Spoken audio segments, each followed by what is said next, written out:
Hello बच्चों, क्या आप सबको आवाज़ आ पा रही है अच्छे से? अलीना,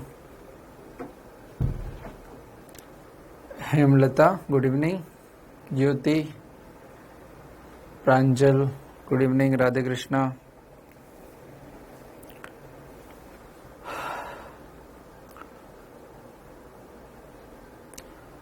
चलिए ठीक है, गुड इवनिंग, बढ़िया। चलिए बच्चों, तो पढ़ा अच्छा, आवाज़ क्लियर है? अच्छा है, ठीक है, पहले क्लियर हो गया, ताकि अब बीच में मैं आवाज़ से रिलेटेड कोई भी, जय श्री कृष्णा, हाँ, कोई भी मैं कमेंट में पढ़ूंगा ही नहीं आवाज़ वाला। चलिए भाई, अब तक जो पढ़ा मैंने लास्ट क्लास में आपको रिवीजन भी कराया था 12th वाले। चलिए बताएं, कोई कष्ट? कोई कष्ट? अच्छा, टेस्ट के सिलेबस के बारे में कॉमन बात बता दूं, उससे पूछिए, मैं नहीं हो पाएगा। जितना मैं पढ़ाऊंगा एक दिन पहले तक वो सब टेस्ट में आएगा, खत्म। आई थिंक यही सब टेस्ट सब टीचर्स का रूल है ना, कि कल टेस्ट है तो आज जो पढ़ा दिया वो आएगा। तो अब इसमें कोई अपन ना लड़ने वाली और वो वाली बात नहीं है, यहाँ तक और वहां तक और वहां तक।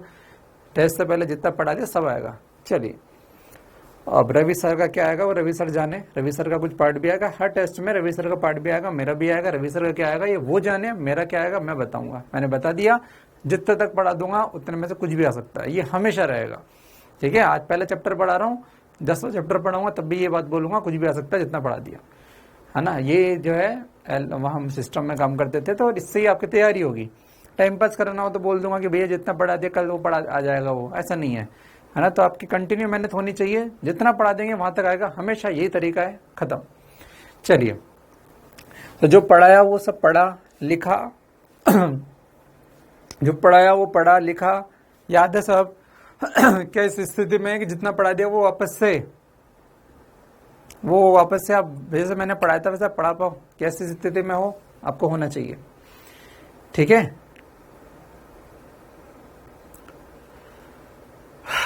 चलो ठीक है ना बच्चों, बढ़िया बढ़िया, ठीक है ना।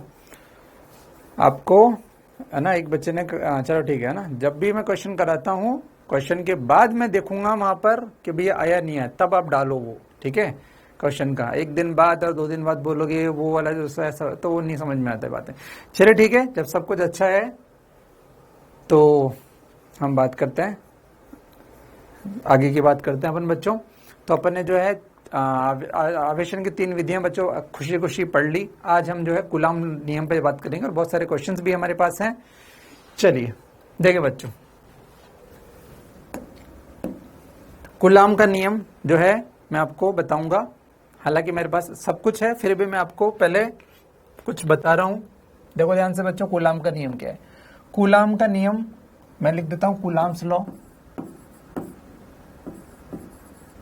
कूलाम का नियम इन रियलिटी ये क्या है, ये सिर्फ इतनी बात किसके लिए लगता है? पहली बात तो ये बच्चों बिंदु आवेशों के लिए लगता है। बिंदु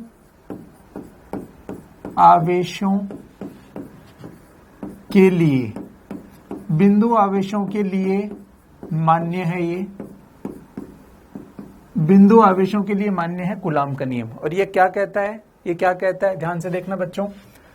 अच्छा, आवेश 2 प्रकार के होते हैं, तो कल हमने देख लिया भैया, आवेश 2 प्रकार के होते हैं, है ना। 2 आवेश है मेरे पास, एक है प्लस Q1 और एक है दूसरा Q2।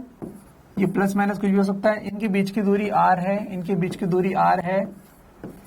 तो कूलाम का नियम कहता है कि इनके बीच में लगने वाला बल, इनके बीच में जो लगने वाला बल है बच्चों, वो इन दोनों आवेशों को मिलाने वाली रेखा के अनुदिश लगता है। पहली बात है ना, पहला मैंने लिखा, बल जो होता है मिलाने वाली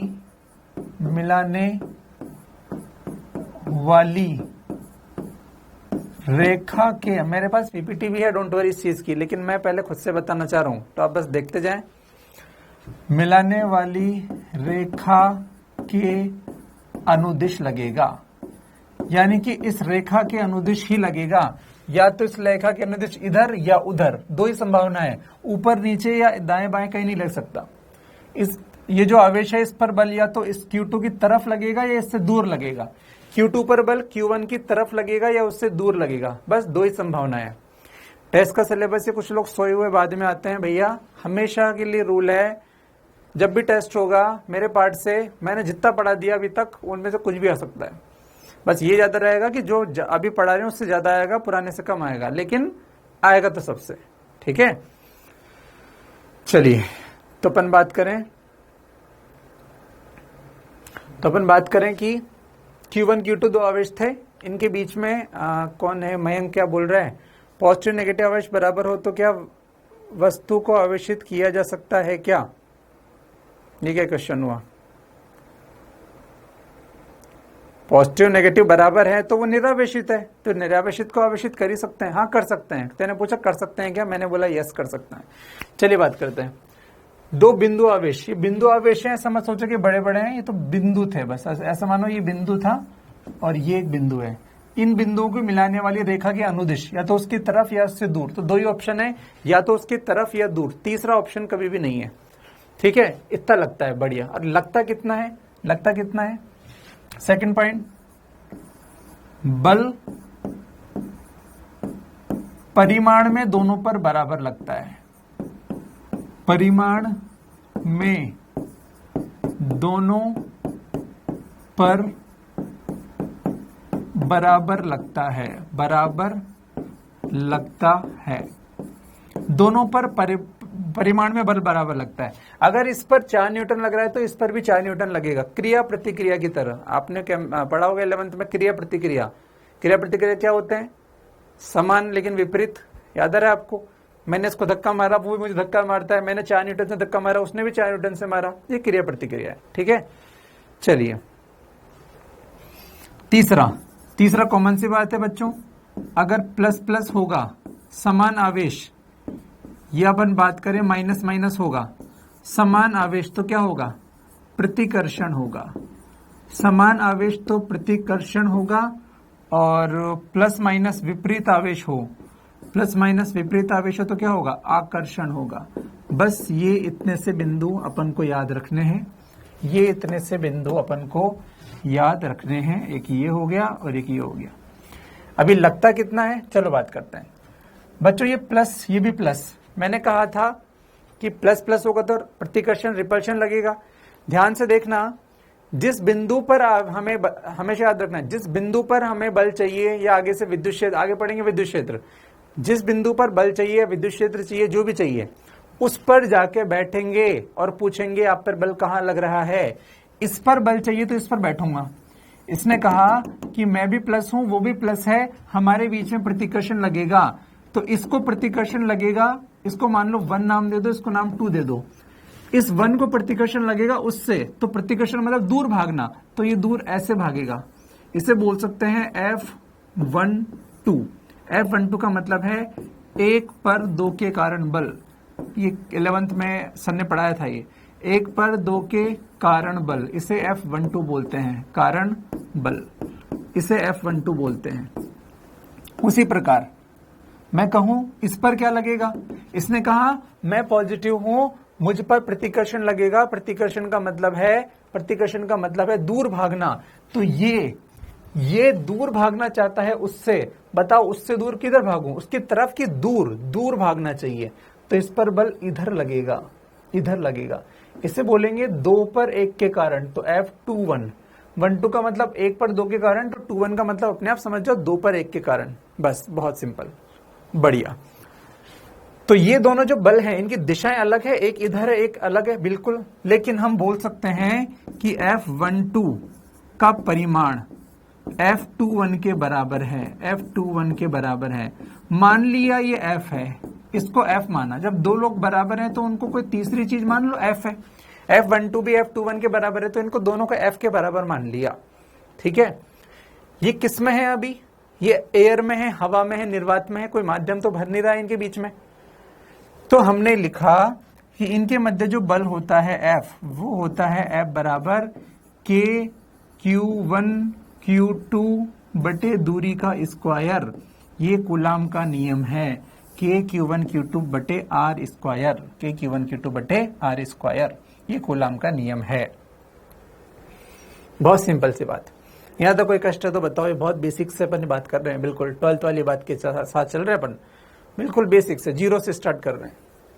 कोई कष्ट है तो बोलो, फालतू के क्वेश्चन मत पूछना, है ना, क्योंकि मेरे पास बहुत सारे क्वेश्चन है, अपने बहुत सारे क्वेश्चन करने वाले हैं। बढ़िया, एक के उनके टोपन आर स्क्वायर। अब मैं बताऊंगा के क्या है, ठीक है। चलिए चलो अब अपन बात करें के क्या है। यहां पर के एक नियतांक है, के एक नियतांक जिसका मान है 9 इंटू 10 की पावर 9, के नियतांक है। के को हम 1/4 पाई एप्सिलॉन नॉट भी लिखते हैं, के को हम 1/4 पाई एप्सिलॉन नॉट भी लिखते हैं, ठीक है। ये एप्सिलॉन नॉट क्या होता है मैं आपको बात करूंगा,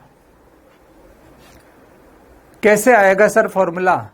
आप साइंटिस्ट बनने के लिए बच्चों यहाँ पे नहीं आए, ये एक्सपेरिमेंट करके लाया गया है। अब एक्सपेरिमेंट करके थोड़ी ना दिखाऊंगा मैं यहाँ पर, या फिर आप एक्सपेरिमेंट करने जाओ कि हम तो मानेंगे करके दिखाओ। फालतू वाली बात मत किया करो बच्चों, आपका है ना, अपने काम की बात करो, ठीक है ना।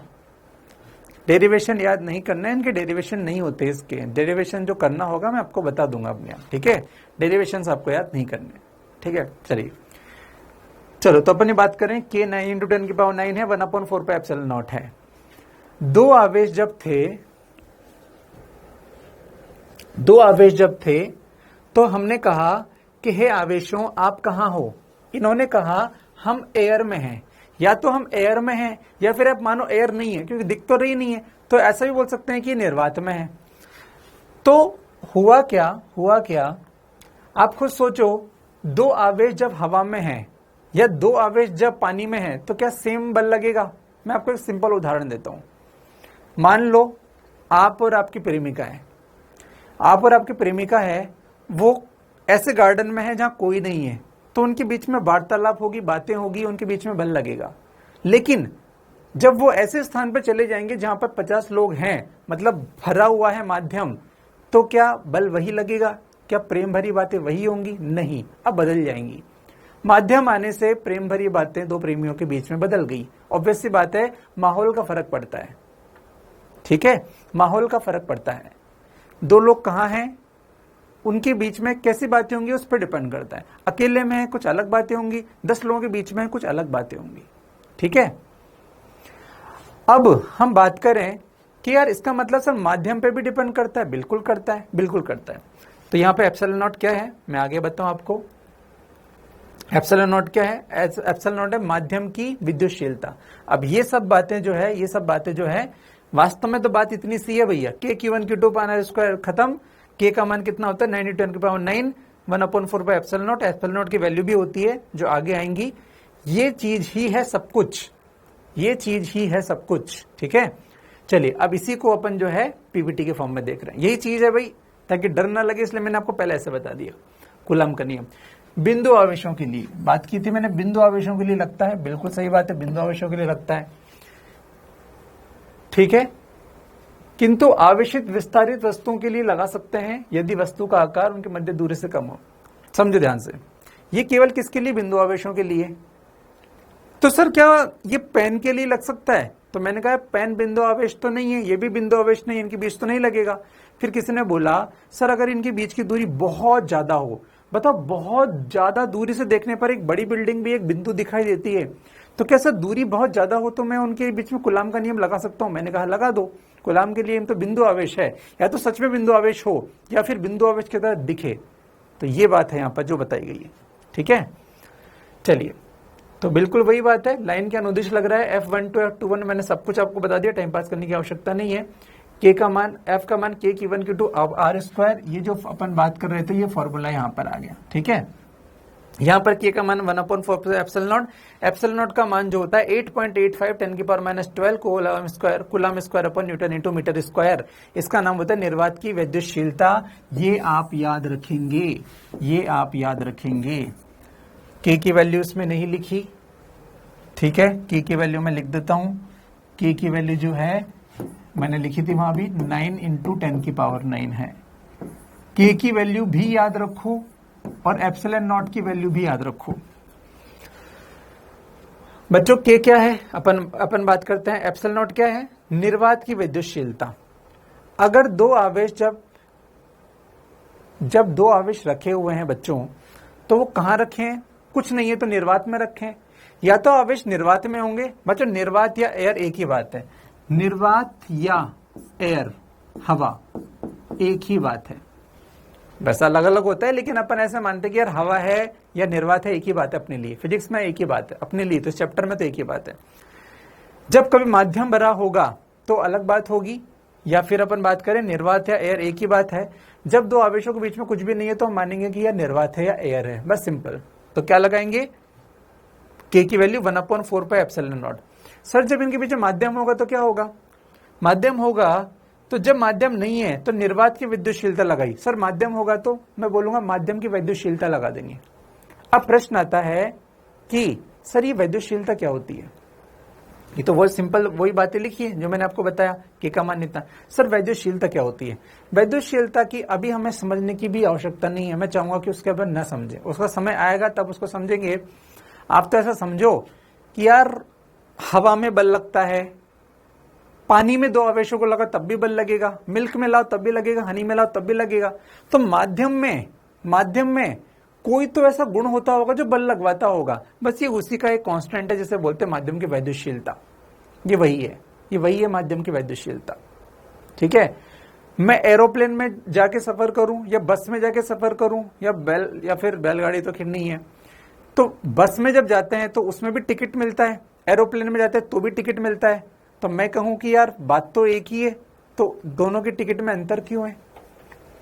मैं अगर बस में सफर करूं तो भी टिकट लगता है कागज का, और एरोप्लेन में भी कागज का टिकट लगता है, लेकिन सुविधा के अनुसार टिकट ज्यादा कम लगता है।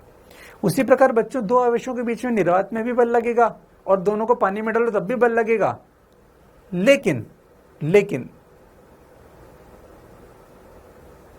ये कैसे क्या हुआ विद्युत। चलो मैं जो बोल रहा हूं पहले उसको सुनो, जब मैं कहूंगा डाउट पूछो तो आप पूछना, मैं आपकी बात अभी नहीं पढ़ रहा हूं।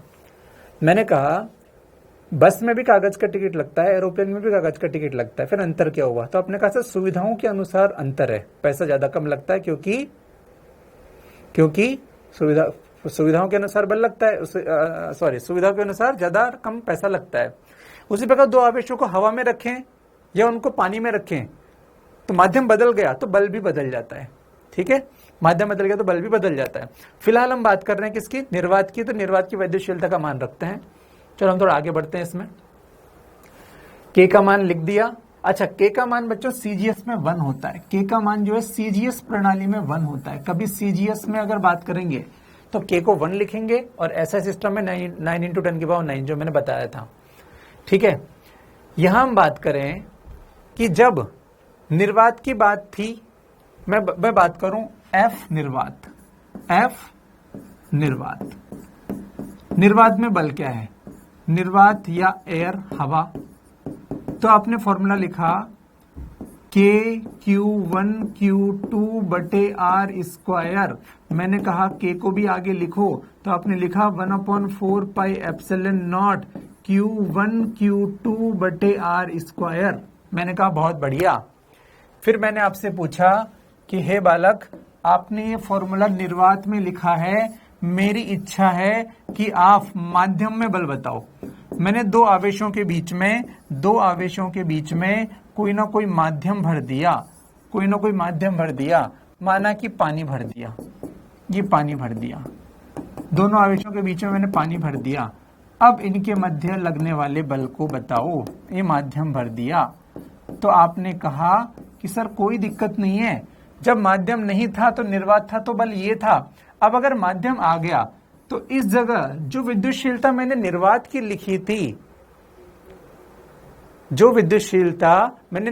लिखी थी, आज माध्यम की बात है तो मैं माध्यम की लिख दूंगा।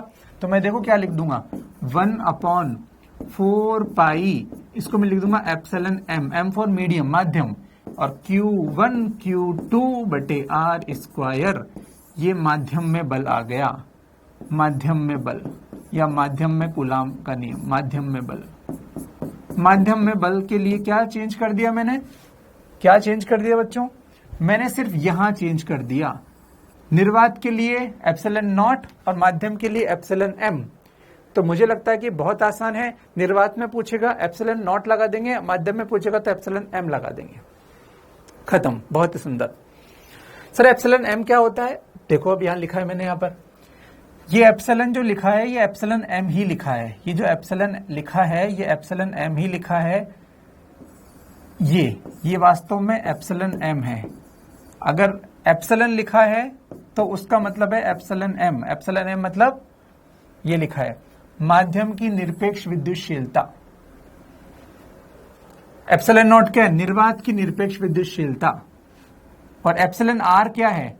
सापेक्षिक विद्युतशीलता। सापेक्षिक, ये सब कांस्टेंट्स हैं, ये सब कांस्टेंट्स हैं, ये सब कांस्टेंट्स हैं। ठीक है बच्चों, ध्यान देना, माध्यम की ये विद्युतशीलता को आप ऐसे समझो बच्चों कि जब रोड पे जाते हैं तो रोड वाला टैक्स लेता है अपन से कि भैया रोड का टोल टैक्स लगेगा 50 रुपए का, ठीक है।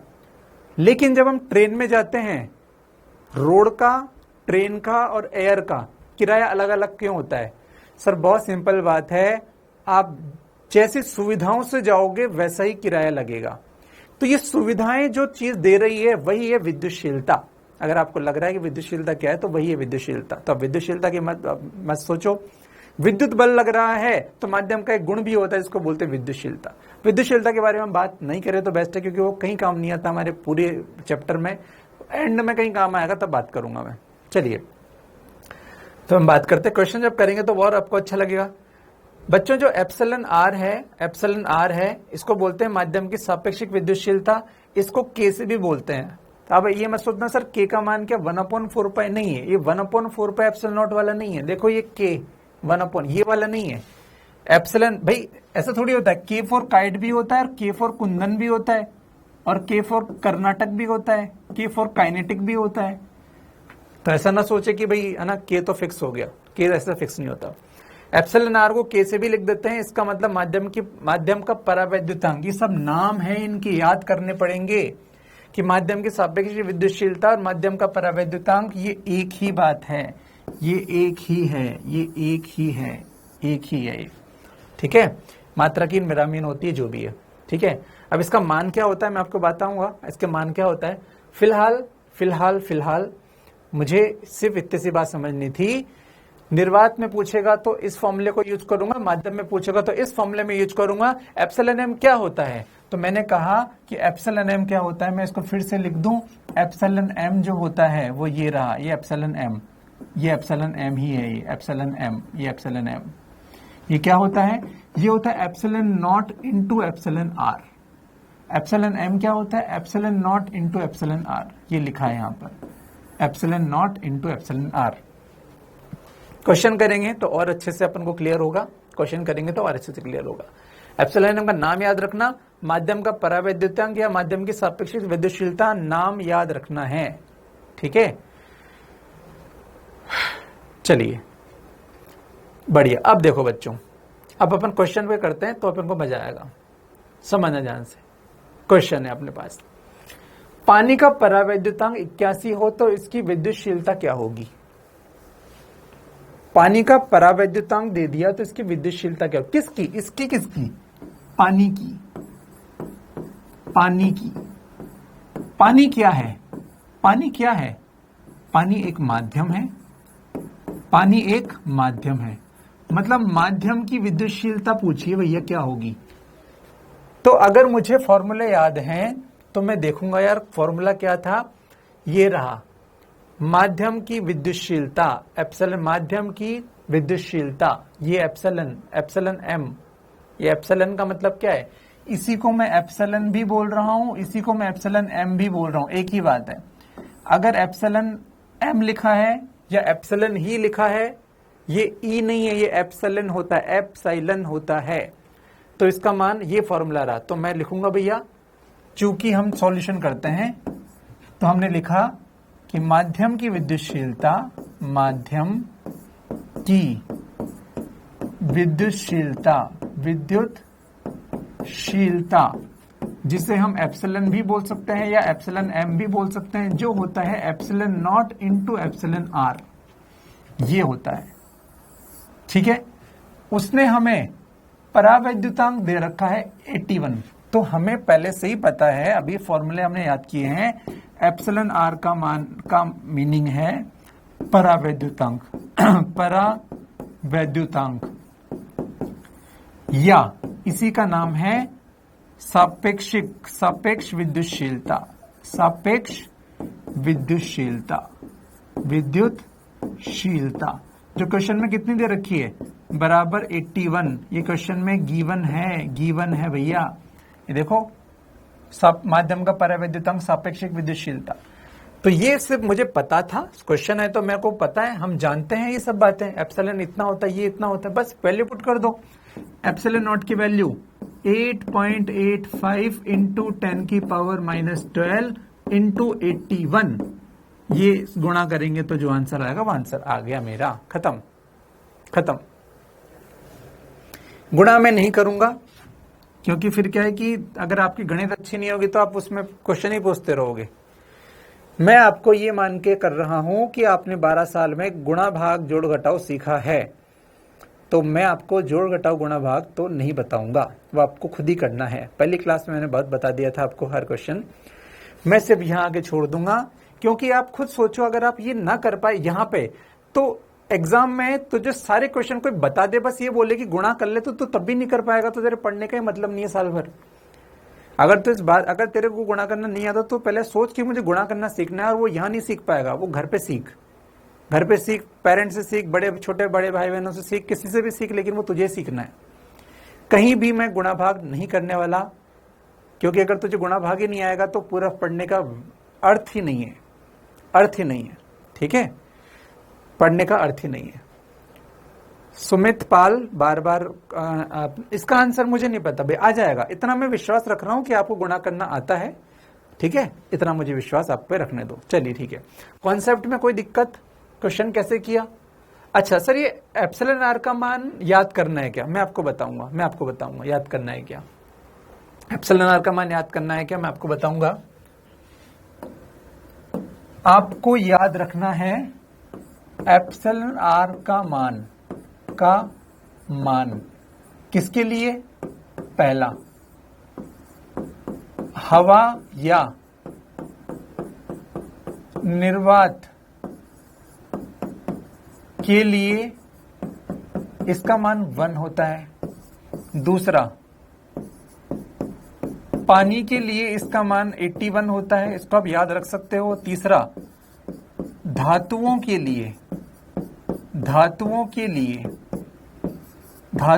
लिए इसका मान अनंत होता है। ये आप याद रख सकते हो, याद रखो। ये एप्सिलॉन आर की जरूरत पड़ी तो मैंने यहां पे लिख दिया कि ये वैल्यू आप याद रख सकते हो। 3 चीजों की याद रखनी है, इसके अलावा जो कुछ याद नहीं रखना सब दे देगा, एग्जामिनर दे देगा।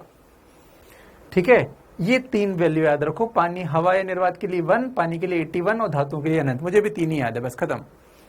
ठीक है, कॉन्सेप्चुअली कोई दिक्कत, कष्ट समझ में आ गया क्या पढ़ना है क्या नहीं पढ़ना। ये रहा फॉर्मूला, बस ये कर दिया। ठीक है, बढ़िया, बहुत ही बढ़िया, बहुत ही सुंदर, मजा आया अपन को यार। ठीक है,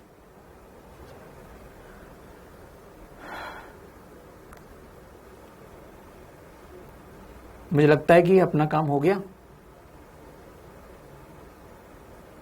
ठीक है, एप्सिलॉन को एप्सिलॉन एम भी लिखते हैं, हो गया मुझे काम। ठीक है, चलिए ठीक है, बहुत बढ़िया, आगे बढ़ते हैं अपन।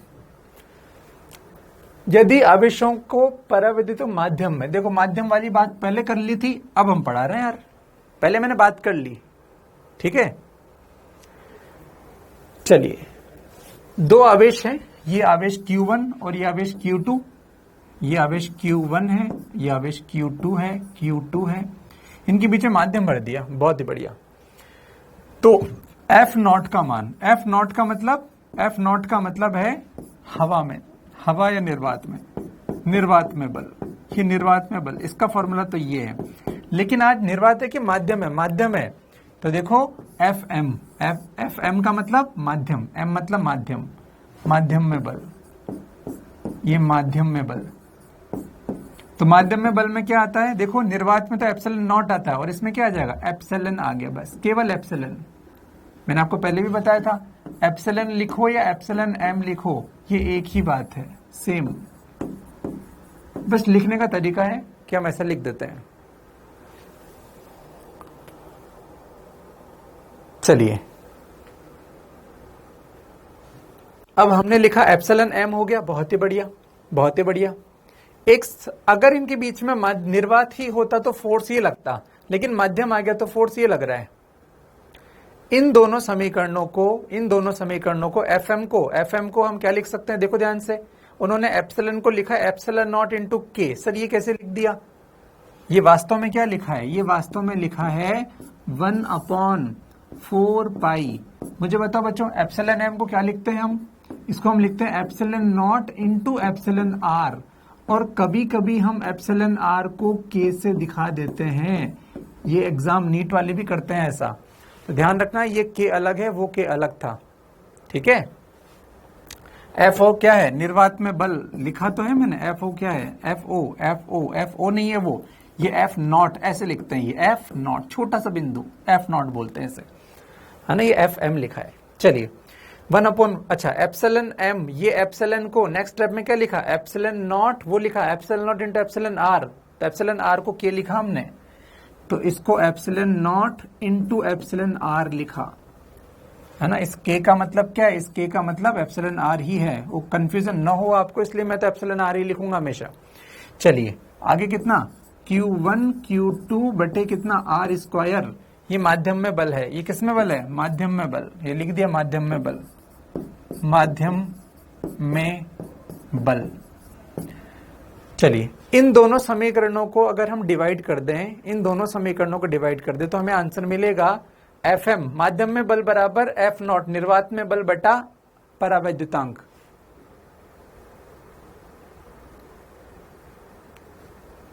आया बात समझ में?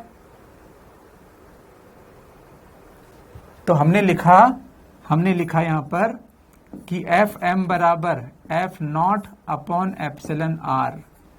एफ एम बराबर कितना? F nought upon epsilon r. ये सब बातें मैंने आपको पहले ही बता दी थी, मैंने आपको ये बात पहले ही बता दी थी, है ना। क्या होता है देखो ध्यान से, अगर इनके बीच में माध्यम निर्वात होता, एक तो आप लोगों की कंसंट्रेशन इसलिए बिगड़ती कि आप लोग बस टाइप ही करते जाते हो और सुनते नहीं हो, ठीक है। फॉर्मूला कब लगेगा मैं आपको सब बताऊंगा, आप चुपचाप यहां पे देखें, कमेंट ना करें, ठीक है। माध्यम रहेगा तो फॉर्मूला ये होता F nought 1/4 pi epsilon nought Q1 Q2 upon r square. माध्यम की, अच्छा ये निर्वात के लिए माध्यम भर दिया तो क्या हो जाता? एप्सिलॉन नॉट की जगह सर एप्सिलॉन आ जाता, तो देखो एप्सिलॉन नॉट की जगह एप्सिलॉन आ गया, सब सेम है, बस एप्सिलॉन आ गया। एप्सिलॉन का मान कितना है वो लिखा, एप्सिलॉन बराबर एप्सिलॉन एम बराबर epsilon nought into epsilon r. Epsilon r को कभी कभी हम के से भी लिख देते हैं, तो ये नेक्स्ट स्टेप में लिख दिया। इन दोनों समीकरणों को डिवाइड करने से हमें मिला कि भैया माध्यम में बल बराबर निर्वात में बल बटे परावैद्युतांक। हमें क्या मिला? माध्यम में बल बराबर निर्वात में बल। इसकी आपको जरूरत भी नहीं है, जब आपको आएगा तो मैं आपको बताऊंगा, ठीक है। चलिए बात करूंगा, इतनी सारी बातें मैंने पहली पीपीटी जो पढ़ाई थी ना आपको, इसमें सब लिख दिया। ये था वास्तव में सब कुछ। एफ बराबर के Q1 Q2 upon r square, खत्म। के का मान कितना है? 1/4 पाई एप्सिलॉन नॉट। ये किस में बल है? माध्यम में, निर्वात में बल। ये किस में है? निर्वात में बल। निर्वात में बल, ये क्या है? निर्वात की विद्युतशीलता।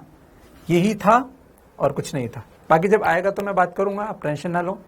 चलिए, तो इस पीपीटी में सब कुछ लिखा है, आप लोग को जब मिलेगी तो आप इसको नोट्स बना के याद भी कीजिएगा। चलिए अब मैं बात करता हूं आपको क्वेश्चन के थ्रू बात करते हैं अपन। चलिए क्वेश्चन आ गए, क्वेश्चन से करो, चीजें उतनी टफ नहीं होती है। ये तो आप लोगों की इच्छा होती है कि पीपीटी लाओ और ये करो और वो करो, इसलिए मैं लाया भी, और बाकी चीजें लाते हैं तो भैया फिर ठीक है ना। बाकी देखो क्वेश्चन बहुत आसान है, मुझे तो एक ही चीज याद है, एफ बराबर कितना? एफ बराबर के Q1 Q2 बटे आर स्क्वायर। किसमें बल है ये बल है निर्वात में बल, निर्वात में। और सर माध्यम में क्या होगा? एफ माध्यम। तो मैं कहूंगा कि भैया जो निर्वात में बल है उसमें आप एप्सिलॉन आर का भाग दे देना। ये माध्यम में बल का फॉर्मूला है, ये माध्यम में बल का फॉर्मूला है। यहाँ एप्सिलॉन आर क्या है? माध्यम का परावैद्युतांक, माध्यम का परावैद्युतांक है ये, या फिर इसे सापेक्षिक विद्युतशीलता, सापेक्ष विद्युतशीलता भी कहते हैं। सिर्फ इतनी सी बात थी और कोई भी बात नहीं थी। चलिए क्वेश्चन करना स्टार्ट करते हैं। दो बराबर आवेश वाले कण निर्वात में 10 मीटर दूरी पर रखे हैं, उनके मध्य बल इतना है, तो प्रत्येक कण पर आवेश बताओ। चलो क्वेश्चन सॉल्व किया मैंने, दो बराबर आवेश हैं, तो एक आवेश Q, दूसरा आवेश भी कितना Q, बराबर आवेश लिखा है। दूरी कितनी है? R बराबर 10 मीटर दिया है। बल कितना दे रखा है? 0.9। चलो बल का फॉर्मूला लगाओ। F बराबर क्या होता है? KQ1 Q2 बटे R स्क्वायर। चलो अब जो दे रखा है उसको लिख दो। F का मान कितना दे रखा है? 0.9 लिखा, बराबर K का मान कितना होता है? 9 इंटू 10 की पावर 9। Q1 Q2 क्या है? बराबर है Q क्या बन गया? Q स्क्वायर, तो Q स्क्वायर बटे R स्क्वायर, मतलब 10 का स्क्वायर, ये 10 का स्क्वायर। खत्म। इसको सॉल्व कर लेंगे Q मिल जाएगा, इसको सॉल्व कर लेंगे Q मिल जाएगा, इसको सॉल्व कर लेंगे Q मिल जाएगा। क्वेश्चन पे ध्यान दे सब लोग, ठीक है? अब इस ऐसे मत सोचना कि क्या जो है स्क्वायर कैसे सॉल्व होगा, आना चाहिए भैया। मैं इसको एक बार कर रहा हूं लेकिन इसके बाद नहीं करूंगा, आपको गुणा भाग आना चाहिए, बाकी समझाना मेरा काम है। क्वेश्चन में आप कहीं नहीं अटकेंगे, ठीक है? चलिए अब बात करते, चलो इसको कर लेते हैं फटाफट से गुणा। 0.9 को लिख सकता हूं मैं 9 गुणा 10 की घात माइनस 1 बराबर 9 गुणा 10 की घात 9 इंटू Q स्क्वायर। इसको थोड़ा अपन ऐसे सॉल्व करें, 10 की घात 2 ऊपर जाएगा तो 10 की घात माइनस 2 बन जाएगा, और इंटू कितना? Q square. चलिए 0.9 को ऐसे लिख दिया, 9 इंटू 10 के पावर 9 को वैसे लिख दिया, 10 की घात 2 ऊपर जाएगा, 10 की घात माइनस 2, 9 से 9 कट गया, इधर बचा 10 की घात माइनस 1, तो नेक्स्ट स्टेप में लिख दिया 10 की घात माइनस 1 बराबर 9 में से 2 गया तो 10 की घात 9 माइनस 2 इंटू कितना? Q स्क्वायर 10 की घात माइनस 1 बराबर 10 की घात 7 इंटू Q स्क्वायर। 7 इधर जाएगा तो माइनस का बन जाएगा, तो 10 की घात माइनस 1 माइनस 7 बराबर कितना? Q square. तो Q स्क्वायर आ गया 10 की घात माइनस 8, तो Q का मान आ जाएगा 10 की घात माइनस 4। ये गणित है, ये मेरी जिम्मेदारी नहीं है, ठीक है? मैं तो यही करके छोड़ दूंगा कि सॉल्व कर लेना गुणा करके। अब मुझे बताओ क्वेश्चन में कोई डाउट है तो,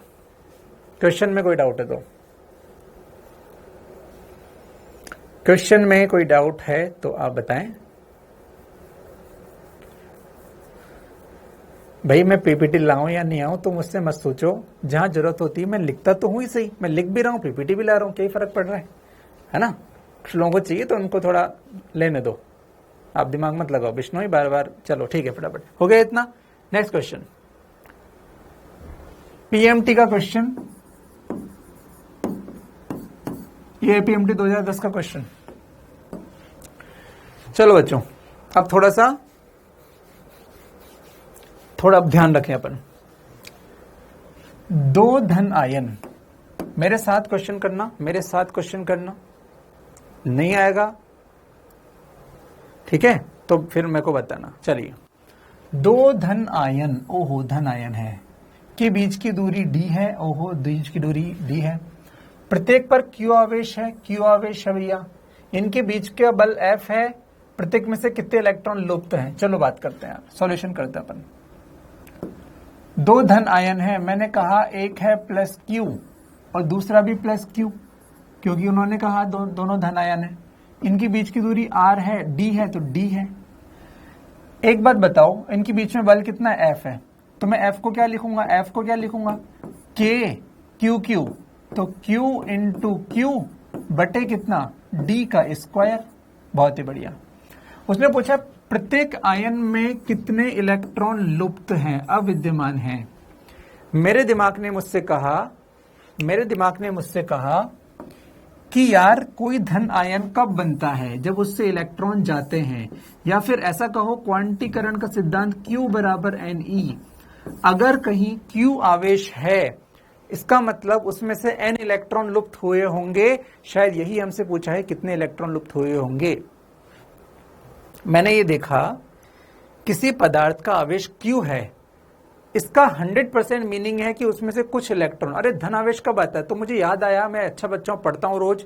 सर धन आवेश तब आता है जब इलेक्ट्रॉन निकलते हैं। माना कि N इलेक्ट्रॉन निकले होंगे तो Q बराबर Ne तो लिख ही सकते हैं, क्वांटीकरण का सिद्धांत, ठीक है ना। तो हम जानते हैं कि चूंकि Q बराबर क्या होता है Ne, और ये जो N है ये क्या है, ये N है लुप्त इलेक्ट्रॉनों की संख्या, जो इलेक्ट्रॉन निकले उनकी संख्या, बस खत्म बात। पुट कर दो एक बार, डी स्क्वायर को इधर ले आओ तो ये बन गया F इंटू डी स्क्वायर बराबर K की वैल्यू कितनी होती है 1/4 पाई एप्सिलॉन नॉट, और Q की जगह Ne पुट कर रहा हूं मैं, तो Ne का स्क्वायर, Q स्क्वायर, तो Q की जगह क्या पुट किया Ne,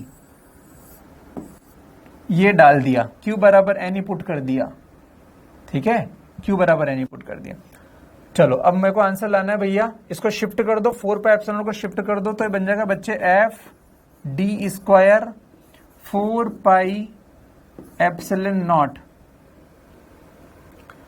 F d square 4 pi epsilon not बराबर कितना Ne का स्क्वायर मतलब N square into E square, Ne का स्क्वायर मतलब N square into E square.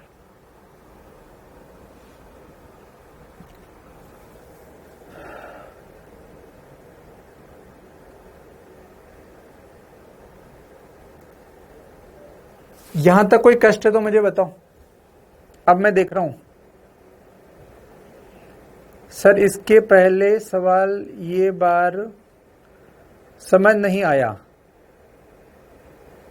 आया, ठीक है। चलो जब मैंने कहा कि मैं पढ़ रहा हूं तब मैं पढ़ रहा हूं, एक बच्चे ने कहा समझ नहीं आया। दो धनायनों के बीच की दूरी d है, तो मैंने माना एक आयन Q है दूसरा भी Q है, उसने बोला दो धनायन है, ठीक है, इनके बीच की दूरी d है, बहुत बढ़िया। इनके बीच बल F है, क्वेश्चन में दे रखा है, क्वेश्चन में दिया F है, तो F का मान अभी अभी सीखा KQ1 Q2 बटे R स्क्वायर, और मैंने कल जाना था कि Q बराबर Ne होता है, ये तो हम पहले से जानते हैं। बस हमने K की जगह देखो D स्क्वायर, इसको इधर शिफ्ट कर देंगे इधर, तो ये बन गया FD स्क्वायर। K की जगह लिखा 1/4 पाई एप्सिलॉन नॉट जो अपन जानते हैं, और Q की जगह Ne लिख दिया तो Ne का स्क्वायर, इसको इधर शिफ्ट किया। अब इसको सॉल्व करके आंसर आ जाएगा सिंपल। चलिए बढ़िया, अब इसको शिफ्ट कर दिया, नेक्स्ट स्टेप में मैं कर देता हूं F d square 4 pi epsilon not, और ये नीचे आ जाएगा E स्क्वायर, और ये बन जाएगा N स्क्वायर। मुझे N चाहिए तो N बराबर क्या हो जाएगा, स्क्वायर कैसे हटाते हैं, अंडर रूट से हटाते हैं, under root F d square 4 pi epsilon nought upon E square. ये AIPMT का क्वेश्चन कौन सा ऑप्शन है भैया, 4th option is correct answer. बहुत बढ़िया, बहुत सुंदर, बहुत सुंदर कर लिया था। चलिए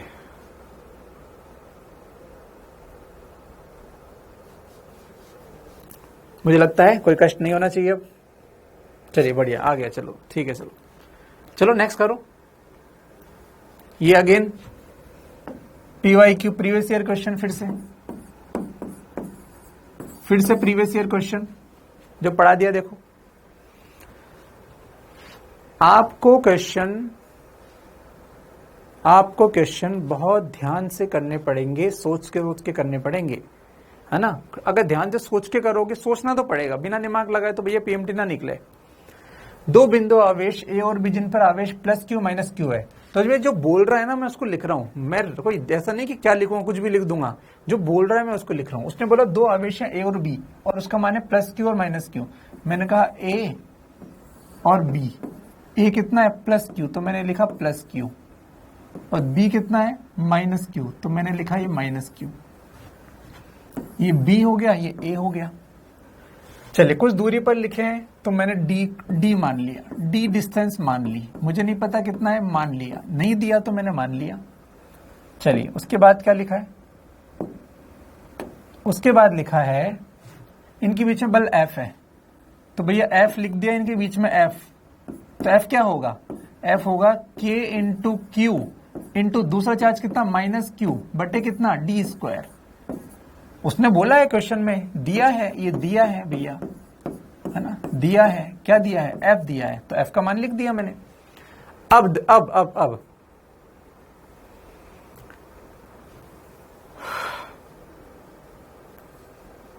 चलिए, अब उसने दिया है a का 20%, a का 25% b को स्थानांतरित कर दिया जाए। हम a के पास गए, हमने कहा हे a, आपका 25% दूसरे को चाहिए, तो हमने पहले गुणा किया, कैलकुलेशन की कि भैया a का 25% कितना होता है, तो मैंने लिखा कि a का 25%, तो कैसे निकालेंगे, a का आवेश कितना है q, 25% का मतलब होता है 25/100, 25 से कटा 4 बार, तो ये आंसर हो गया q/4। इतना आवेश क्या लिखा है, b को स्थानांतरित कर दिया जाए, a से हटाकर b को दे दिया जाए। तो देखो मैंने क्या किया, अब नेक्स्ट स्टेप में क्या किया मैंने, समझना ध्यान से। a का जो आवेश था q, उसमें से कितना कम कर दिया, q/4, क्वेश्चन में लिखा है उतना कम कर दो, ये कम कर दिया भैया, किसको दे दें, b को दे दो, b को मिल रहा है, b का आवेश कितना था पहले से, b का आवेश पहले से था, कहां गया, माइनस क्यू, तो माइनस क्यू, इसको कुछ मिला मतलब इसमें जोड़ दो, कितना q/4 जोड़ दो, इससे निकला तो इसमें से माइनस किया, उसको मिला तो उसमें जोड़ दिया। इनकी बीच की दूरी अभी भी d है, पहले भी d थी, अभी भी d है। यहां तक कोई कष्ट है तो मुझसे कहें, जो क्वेश्चन कह रहा है मैं तो वैसा कर रहा हूं भैया, जो क्वेश्चन कह रहा है मैं तो वैसा कर रहा हूं, और अपने आप आंसर आ जाएगा समय के साथ। इसमें कोई दिक्कत हो तो बताओ, इसके बाद तो सॉल्व करना है, बस इसके बाद तो सॉल्व करना है। q माइनस q/4 होता है 3q/4, 3q/4, और दूसरे का आवेश कितना होगा माइनस 4q, माइनस 3q/4, ये दूसरे का डिस्टेंस कितनी है d। इसका मतलब a का नया आवेश हो गया 3q/4, b का नया आवेश हो गया माइनस 3q/4, खत्म। अब तो बस नेक्स्ट स्टेप में फॉर्मूला लगाना है, इनके बीच में F न्यू, नया बल क्या होगा, मैं लिखूंगा k इंटू 3q/4, और ये माइनस 3q/4 बटे कितना d स्क्वायर, इसको मैंने लिखा k। अब देखो यहां पे मैंने क्या किया, मैंने लिखा q, मैंने लिखा माइनस q बटे कितना d स्क्वायर, ये 3/4, ये 3/4, इसको अलग कर लिया, 3/4 गुणा 3/4, इतनी बुद्धि तो लगानी पड़ेगी। ये बन गया k, ये q, ये माइनस q, ये बटे कितना d स्क्वायर, और 3 3 9 बटे कितना 16, ये F न्यू का मान आ गया।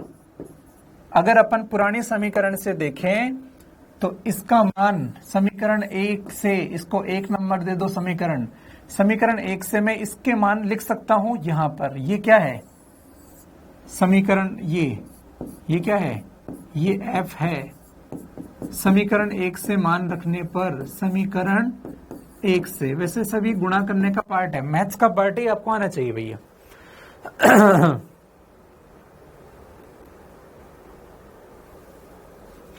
चलिए, ये समीकरण 1 से F का मान, बस तो कितना आ गया ये, तो इसको सॉल्व करने पर ये बन गया बच्चों F न्यू बराबर F इंटू 9/16, ये आंसर मिल गया मुझे, और मुझे ऑप्शन दिया रखा था, ओहो सेकंड ऑप्शन इज करेक्ट। अब मैं देख रहा हूं, अब बताओ किसी को दिक्कत है तो बोलो, जो पढ़ा है उससे आया भैया, जो पढ़ा है उससे ही आया है। 3q कहां से आया, ये आपको आना चाहिए, Q में से Q/4 जाता है तो इतना बचता है, ये आपको आना चाहिए।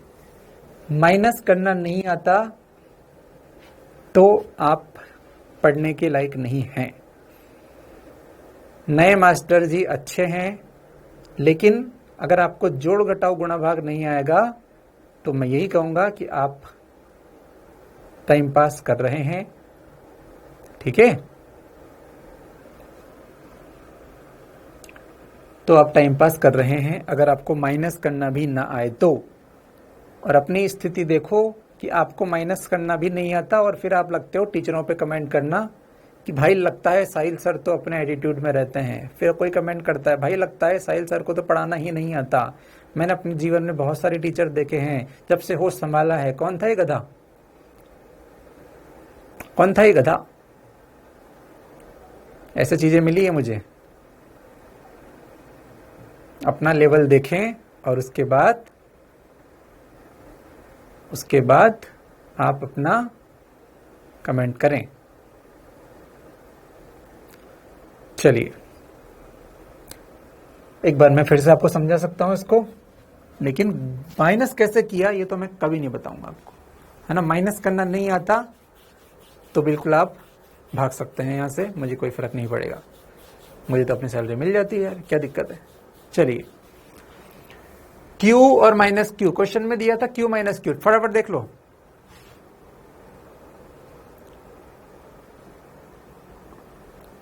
इसके बाद इसमें दिया हुआ बल F है तो इसको D को मान लिया, तो बल का फॉर्मूला लिख दे K/Q1 Q2 बटे R स्क्वायर। Q1 Q2 की जगह Q माइनस Q लिख दिया बटे D स्क्वायर। ये पहली समीकरण आ गई।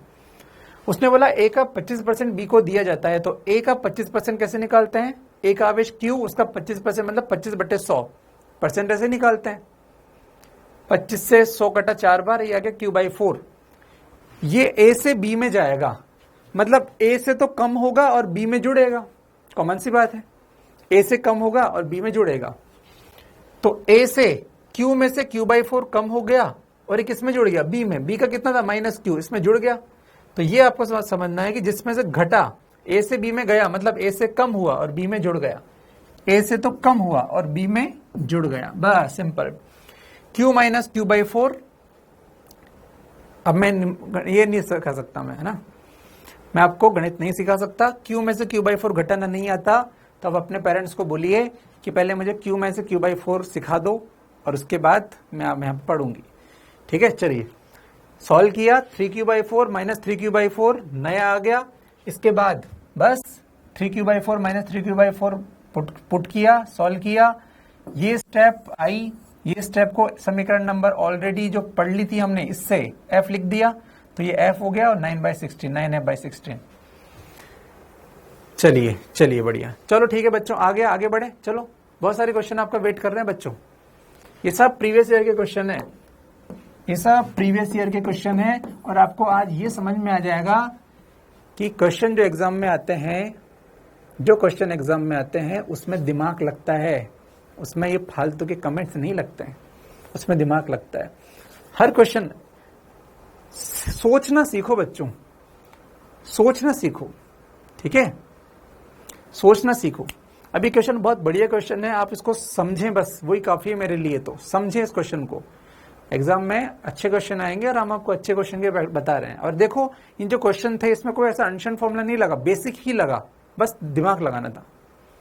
चलिए बात करते हैं। एक प्रोटॉन और एक इलेक्ट्रॉन, चलो मेरे साथ देखना, अच्छा क्वेश्चन नहीं है ना, स्टार बना दिया मैंने भैया, टफ क्वेश्चन था ये टफ क्वेश्चन था क्योंकि इसको समझने में गलती की थी बच्चों ने। एक प्रोटॉन और एक इलेक्ट्रॉन के आवेश में अल्प अंतर है, बिल्कुल है। एक का आवेश E है तो एक का आवेश E प्लस डेल्टा E है। अब मुझे बताओ, एक का आवेश माइनस E है, तो मुझे बताओ इलेक्ट्रॉन का आवेश क्या लिखोगे आप? इलेक्ट्रॉन का आवेश क्या लिखोगे? इलेक्ट्रॉन का आवेश तो आप माइनस E ही लिखोगे क्योंकि नेगेटिव होता है। और प्रोटॉन का आवेश क्या लिखोगे? आपको प्रोटॉन का आवेश लिखना चाहिए जो लिखा है क्वेश्चन में, लिखा है E प्लस डेल्टा E, बस यही गलती की थी बच्चों ने। लिखा है ना अल्प अंतर है, अब क्वेश्चन में लिखा है तो है अल्प अंतर। कितना है उसने ये भी बता दिया, एक का माइनस E तो दूसरा, तो आपको ये पहचानना था कि इलेक्ट्रॉन का आवेश माइनस E लिखेंगे, प्रोटॉन का आवेश E प्लस डेल्टा E लिखेंगे, बस उसके बाद देखो क्या लिखा है, और आगे देखो क्वेश्चन में टेस्ट बढ़िया मस्त। एक दूसरे से d दूरी पर रखे हाइड्रोजन के दो परमाणुओं के बीच, ये इंपॉर्टेंट लाइन थी, हाइड्रोजन के दो परमाणुओं के बीच, हाइड्रोजन के दो परमाणुओं के बीच क्या लिखा है के बीच स्थिर वैद्युत बल, स्थिर वैद्युत बल और गुरुत्वीय बल का परिणामी शून्य है। समझना ध्यान से, पहले मैं आपको जो बता रहा हूं उसको समझना, फिर वापस इस क्वेश्चन पे आएंगे, फिर क्वेश्चन पे आएंगे। मैं आपको पूछता बच्चे कि आप तो बस इतना बताओ, हाइड्रोजन के दो परमाणुओं के बीच में बल कितना लगेगा? इनके बीच की दूरी d है, इनके बीच की दूरी d है। हाइड्रोजन का परमाणु, ये हाइड्रोजन, तो ये भी क्या है हाइड्रोजन, इनके बीच का बल बताओ। भाड़ में जाए गुरुत्वीय बल, क्वेश्चन भाड़ में जाए। मेरे दिमाग ने मुझसे कहा कि हाइड्रोजन में एक प्रोटॉन और एक इलेक्ट्रॉन होता है, ये मुझे पता होना चाहिए। एक प्रोटॉन और एक इलेक्ट्रॉन होता है, ये मुझे पता होना चाहिए। अब पता है भी सही, अच्छी बात है यार। ठीक है, बताओ इसका क्यू नेट कितना आ गया, इसका क्यू नेट कितना आ गया? तो हमने लिखा प्रोटॉन का आवेश कितना है E प्लस डेल्टा E, और इलेक्ट्रॉन का आवेश कितना है minus E plus minus E। तो E से E माइनस E कट गया, इसका नेट आवेश आ गया डेल्टा E। हाइड्रोजन परमाणु का, हाइड्रोजन परमाणु का, हाइड्रोजन परमाणु का नेट आवेश डेल्टा E है। ये भी हाइड्रोजन परमाणु है, तो इसका भी कितना होगा डेल्टा E होगा। वो कैसे आया, वो ये रहा E नेट, इनको जोड़ दिया, जोड़ दिया। ठीक है, अब मुझे लगता है क्वेश्चन ऐसा बन गया कि एक परमाणु यहां पर है, एक परमाणु यहां पर है, इसके पास आवेश है डेल्टा E, इसके पास भी आवेश है डेल्टा E। दोनों कैसे हैं, दोनों कैसे हैं, सेम है, प्लस में है। तो मुझे बताओ दोनों पर बल कैसा लगेगा? इनके बीच में डिस्टेंस को d मान लिया, मान लो डिस्टेंस d है, मान लिया। दोनों पर बल आवेश पॉजिटिव है, तो बल क्या लगेगा? पॉजिटिव के बीच में बल कैसा लगता है? प्रतिकर्षण। सेम सेम में क्या लगता है? प्रतिकर्षण।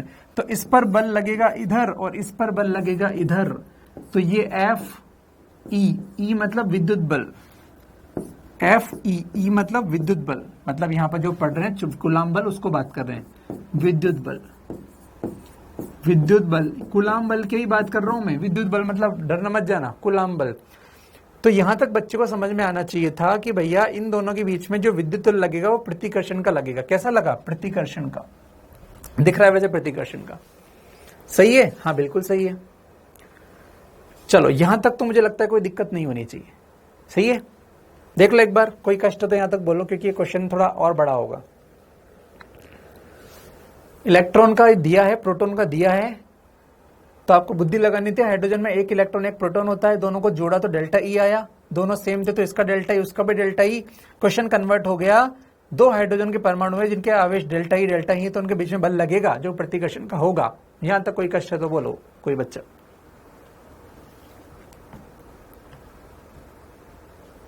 चलिए बहुत ही बढ़िया, बताया ना मैंने एक बार। इलेक्ट्रॉन का माइनस ई, प्रोटॉन का इतना। हाइड्रोजन परमाणु में, ये हमें पता होना चाहिए इतना सा केमिस्ट्री। हाइड्रोजन परमाणु में एक इलेक्ट्रॉन एक प्रोटॉन होता है, एक इलेक्ट्रॉन एक प्रोटॉन होता है, तो नेट आवेश क्या होगा? प्रोटॉन का ये लिखा, इलेक्ट्रॉन का ये लिखा, इनको जोड़ दिया, इसको जोड़ दिया, ये तो डेल्टा ई आ गया। तो क्वेश्चन कन्वर्ट हो गया कि हाइड्रोजन परमाणु का, ये हाइड्रोजन परमाणु, ये भी हाइड्रोजन परमाणु, आवेश कितना है? Net, net delta E, delta E, delta E. Delta E positive है तो दोनों में प्रतिकर्षण लगेगा। चलिए क्वेश्चन को देखो ही मत, मैं जो बोल रहा हूं उस पर बात किया। चलो छोड़ो, अब आपने बात ही नहीं मानी तो मैं आपकी बात नहीं मानूंगा। चलो अब तो ये, अभी तो इतना समझ में आया, अब क्वेश्चन को मैं बाद में पढ़ाऊंगा। अब बच्चों देखना ध्यान से, अब मुझे बताना एक बात कि मैंने कहा अब इस क्वेश्चन में क्या है बच्चों, थोड़ा सा ये कुलाम लॉ का ही क्वेश्चन है, लेकिन इसमें थोड़ी सी ज्ञान 11th की भी है, गुरुत्वाकर्षण की। जो आपको नहीं पता कोई बात नहीं, मैं बता दूंगा, मैं आपको बता दूंगा। ये हाइड्रोजन है, क्यों ऐड किया? किसी ने क्वेश्चन पूछा क्यों ऐड किया? भाई आपके पास एक इलेक्ट्रॉन और एक प्रोटॉन है, तो आपका नेट आवेश कितना हुआ? इसका आवेश प्लस इसका आवेश, ये आपका नेट आवेश हुआ।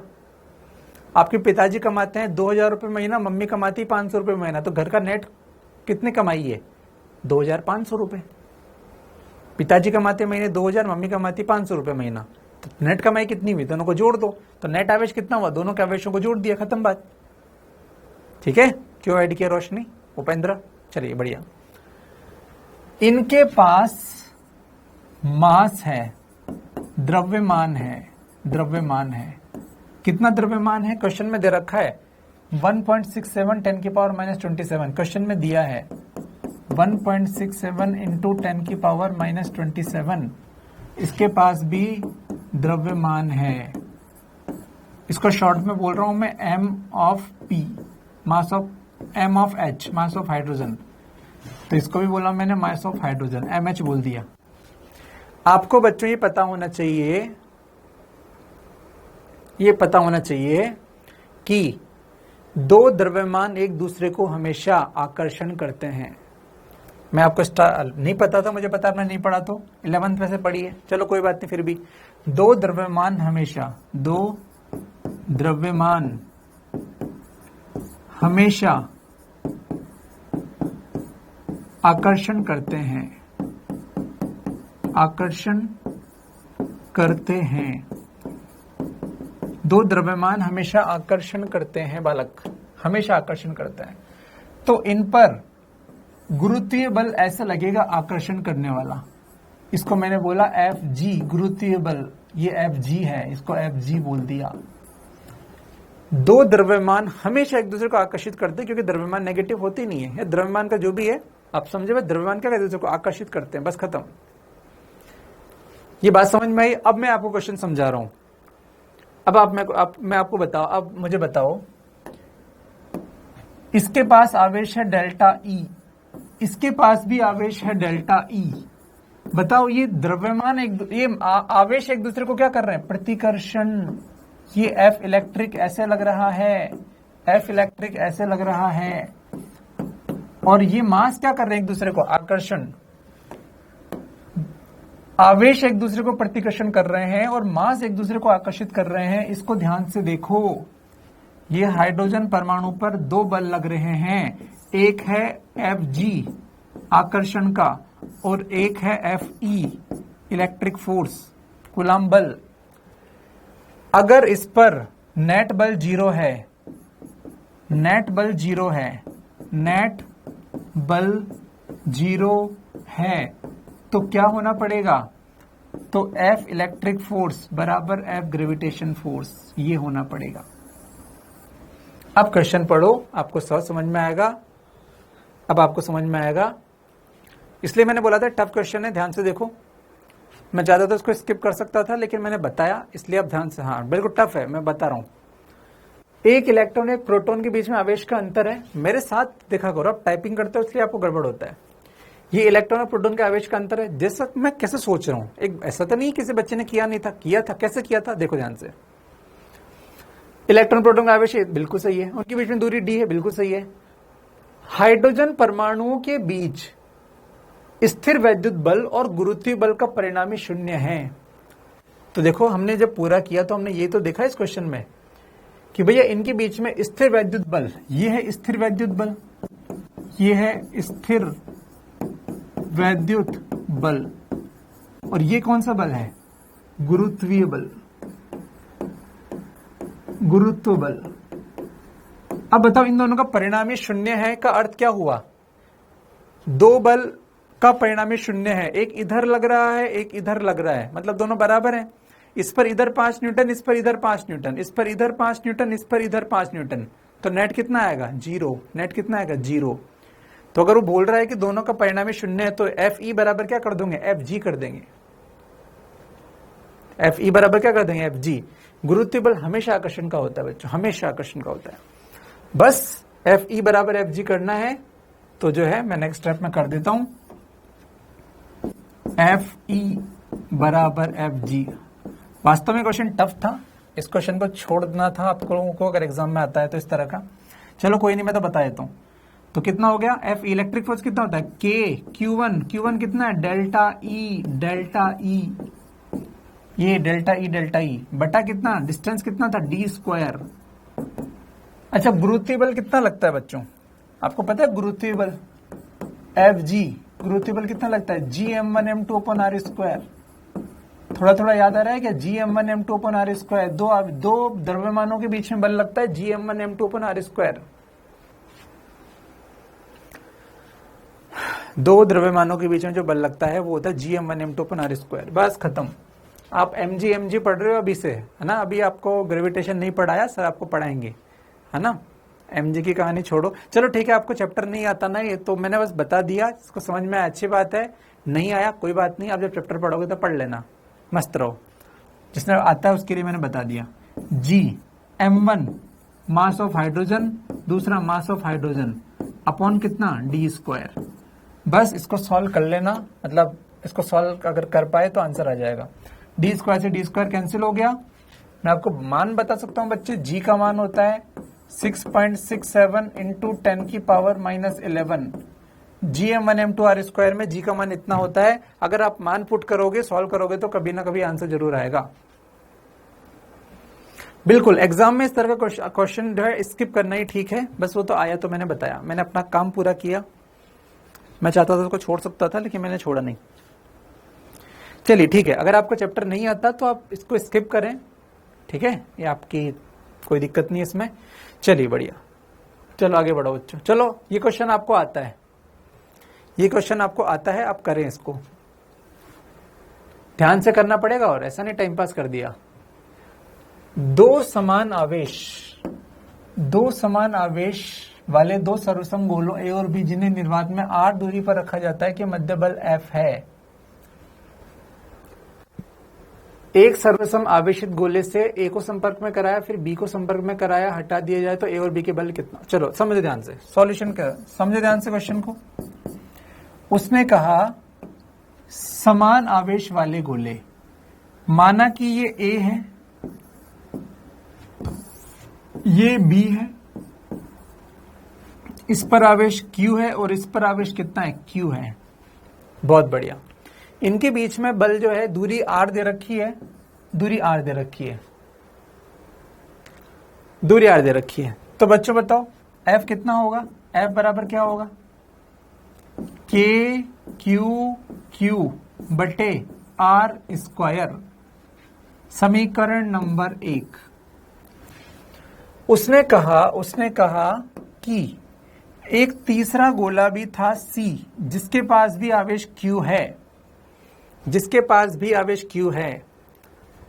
C को पहले A के संपर्क में लाया गया, और C को, यदि एक सर्वसम गोले अनावेशित गोला C सबसे पहले A के संपर्क में लाया जाए, फिर B के संपर्क में लाया जाए, तो क्या होगा। चलो अपन बात करते हैं। एक समीकरण तो यहां पे हो गई, मुझे लगता है बात खत्म हो गई यहां। तो अब कुछ बच्चे बोल रहे थे पिछले क्वेश्चन में ऑप्शन दिखा दो। अरे आप रिपीट करके देख लेना यार, है ना, टाइम पास मत करो इसमें, जब आपको चैप्टर नहीं पढ़ा तो आप छोड़ो उसे, है ना। चलिए अब संपर्क में करते हैं। उसने पहले बोला कि C पहले A के संपर्क में आया जाए, फिर B के संपर्क में। चलो अपन संपर्क करते हैं, संपर्क करते हैं। यहां पर संपर्क, समान गोले थे, याद रखना, C का A से, तो ये C और ये A संपर्क में आए, तो मुझे याद आया टच करना, संपर्क करना या टच करना। इसके पास आवेश पहले 0 था, ये था। बताओ संपर्क करने के बाद, आपको याद है सगे भाइयों में प्रॉपर्टी का बंटवारा बराबर होता है। एक आवेश पहले अच्छा, इसमें लिखा था एक सर्वसम अनावेशित गोला, अनावेशित था ये पहले वाला, सर्वसम अनावेशित गोला। कंफ्यूज मत होना, मैं फिर से बता रहा हूं आपको। C वाला गोला अनावेशित था, इसके पास आवेश नहीं है। A के पास आवेश Q है, B के पास आवेश Q है। अब पहले C को A के संपर्क में लाएंगे, फिर B के संपर्क में लाएंगे। चलो हम करते हैं। चलो अब मुझे बताओ, सर्वसम गोले थे, इसका आवेश 0 और उसका आवेश कितना था, इसका 0 था, उसका कितना था, Q था। तो इसका आधा कितना हुआ, Q/2। तो टच करने के बाद इनके पास आवेश कितने आएंगे, इनके पास आवेश आएंगे ये C और ये A, इसके पास Q/2, इसके पास भी Q/2, ये टच हो गए। ये आपको मैंने सिखाया था, सगे भाइयों में प्रॉपर्टी का बंटवारा बराबर होता है। सर्वसम गोलों में टच करने के बाद या संपर्क करने के बाद आवेश कितना आता है? आधा आता है, टोटल का आधा। टोटल कितना था? 0 + Q का आधा, Q/2 संपर्क हो गया ये A और C का। ठीक है, अब हम संपर्क करते हैं, संपर्क किसका? C व B का। चलो C के पास कितना आवेश है बच्चों? Q/2। B का आवेश कितना है? B का आवेश कितना है? Q। B का आवेश कितना है? Q। इनको संपर्क में लाए, ये संपर्क मान लो ऐसे कर दिया मैंने। बताओ संपर्क में लाने के बाद क्या होगा? फिर से वही बात, टोटल आवेश आधा आधा बढ़ जाएगा। ये C और ये कितना? B। टोटल आवेश आधा बढ़ता है, यानी कि Q/2 + Q। ये टोटल आवेश ये आधा बढ़ गया। टोटल आवेश Q/2 और Q, और ये कितना हो गया? 3Q/2, मैंने कि 3Q/4, 3Q/4। तो इन दोनों का फाइनल आवेश हो जाएगा 3Q/4 और ये 3Q/4। यहां तक कोई कष्ट है तो मुझे बताएं। C पर 0 क्यों है? क्वेश्चन में दिया था सर्वसम अनावेशित गोला C। मैं आपको फिर से बता रहा हूं क्वेश्चन को, समझना ध्यान से, फिर से बता रहा हूं। समान आवेश वाले A और B, इनके पास आवेश सेम थे, तो देखो सेम आवेश Q और Q कर दिया। इनके बीच में दूरी R है, तो बल क्या होगा? KQ1Q2/R²। कोई दिक्कत नहीं है। सर्वसम, ये सर्वसम वर्ड आपको याद आना चाहिए, सगे भाइयों वाला। सर्वसम मतलब एक जैसे, टोटल का आधा हो जाता है। सर्वसम अनावेशित गोला, ये शब्द रहा अनावेशित, तो C के पास आवेश कितना है? 0। C के पास आवेश कितना है? 0। ये 0 इसके पास शुरू में, प्रारंभ में 0 था। उसको पहले A के संपर्क में फिर B के संपर्क में लाए। चलो संपर्क सीखा हमने, C व A का संपर्क। तो C के पास 0 था, A के पास Q था, इनका टोटल हुआ 0 + Q, आधा हुआ तो Q/2। टच करने के बाद Q/2 आ गए। आई थिंक ऑप्शन बढ़िया है। अब संपर्क लिया C और B का। C के पास कितना था? Q/2। B के पास कितना था? Q। B के पास तो Q था यार बालक, ठीक है। इनका आधा कितना हुआ, तो इनको जोड़ के आधा कर दिया। Q/2 + Q ये होता है, आधा किया तो 3Q/4, आधा किया तो कितना? 3Q/4। तो ये 3Q/4, 3Q/4। अब उसने क्या बोला था क्वेश्चन में? तो क्वेश्चन में बोला है A व B के मध्य बल क्या होगा? पहले बल इतना था और अब कितना होगा? तो अब बल बताओ बच्चों, बताओ कितना होगा? ये A और B के बीच में बल कितना होगा? तो हम बात करें कि भैया A और ये B, इस पर 3Q/4 था और इस पर Q/2 था। देखो A पर Q/2, B पे कितना? 3Q/4। दूरी कितनी है? दूरी वही है, दूरी वही है, नहीं दिया तो दूरी वही है R। तो इन पर F' कितना होगा? F' नया बल K। Q1 कितना है? Q/2, तो Q/2। Q2 कितना है? 3Q/4 बटे कितना? R²। तो ये बन गया K। Q बन गया Q² बटे नीचे कितना? R², और ये बन गया 3/8 F'। और आप अगर बुद्धि लगाओगे तो ये टर्म क्या है? समीकरण 1 से इसको F लिख सकते हैं। ये F है समीकरण 1 से, समीकरण 1 से ये F है। तो आंसर कितना बन जाएगा? F × 3/8 answer. समीकरण 1 देख लो, ये रहा समीकरण 1, KQ/R² है। क्वेश्चन में आप ध्यान से देखो, जो पढ़ाया वही है, ऐसा नहीं कि कोई नया और ये और वो, लेकिन बुद्धि लगानी पड़ेगी, प्रैक्टिस करनी पड़ेगी हर क्वेश्चन को। एक एक क्वेश्चन को 5-5, 6 बार प्रैक्टिस करना पड़ेगा। बिल्कुल, fourth option is, D option is correct, 3/8। Yes बिल्कुल, ये जबरदस्त क्वेश्चन है ये, और ये क्वेश्चन आप करोगे तो ही सिलेक्शन होगा। अब अगर आप चाहोगे, अब देखो टफ क्वेश्चन है तो बुद्धि भी लगानी पड़ेगी। अब आप ज्यादा नाटक करोगे, ऐसा करोगे वैसा करोगे, कुछ नहीं, फिर मैं जो है टॉपर्स को अलग से पढ़ाऊंगा। फिर अगर ज्यादा मुझे फिर से शिकायतें आई तो मैं टॉपर्स का एक अलग ही बैच कर दूंगा, उसकी स्क्रीनिंग करके और उनको पढ़ाऊंगा।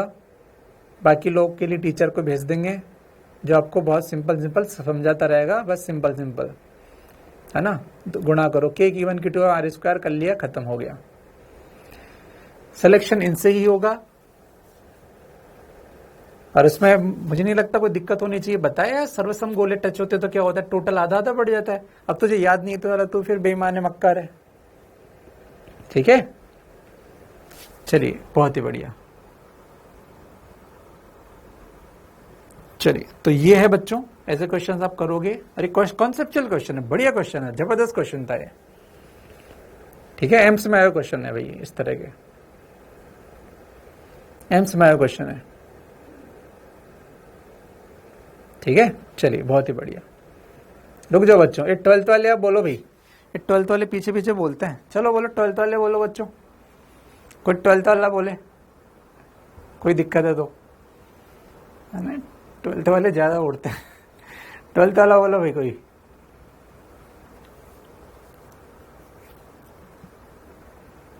ट्वेल्थ वाला कोई बच्चा बोलो भाई, नो प्रॉब्लम, बहुत ही बढ़िया।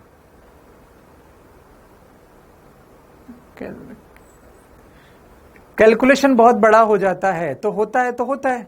नीट वाले बोलते हैं कि भैया हमें 12 लाख बच्चे जो एग्जाम देते हैं ना वो चाहिए ही नहीं, हमें तो बस कुछ हजार बच्चे चाहिए, तो जो कर पाएंगे उसको हम ले लेंगे, बाकी लोगों को हम भेज देंगे।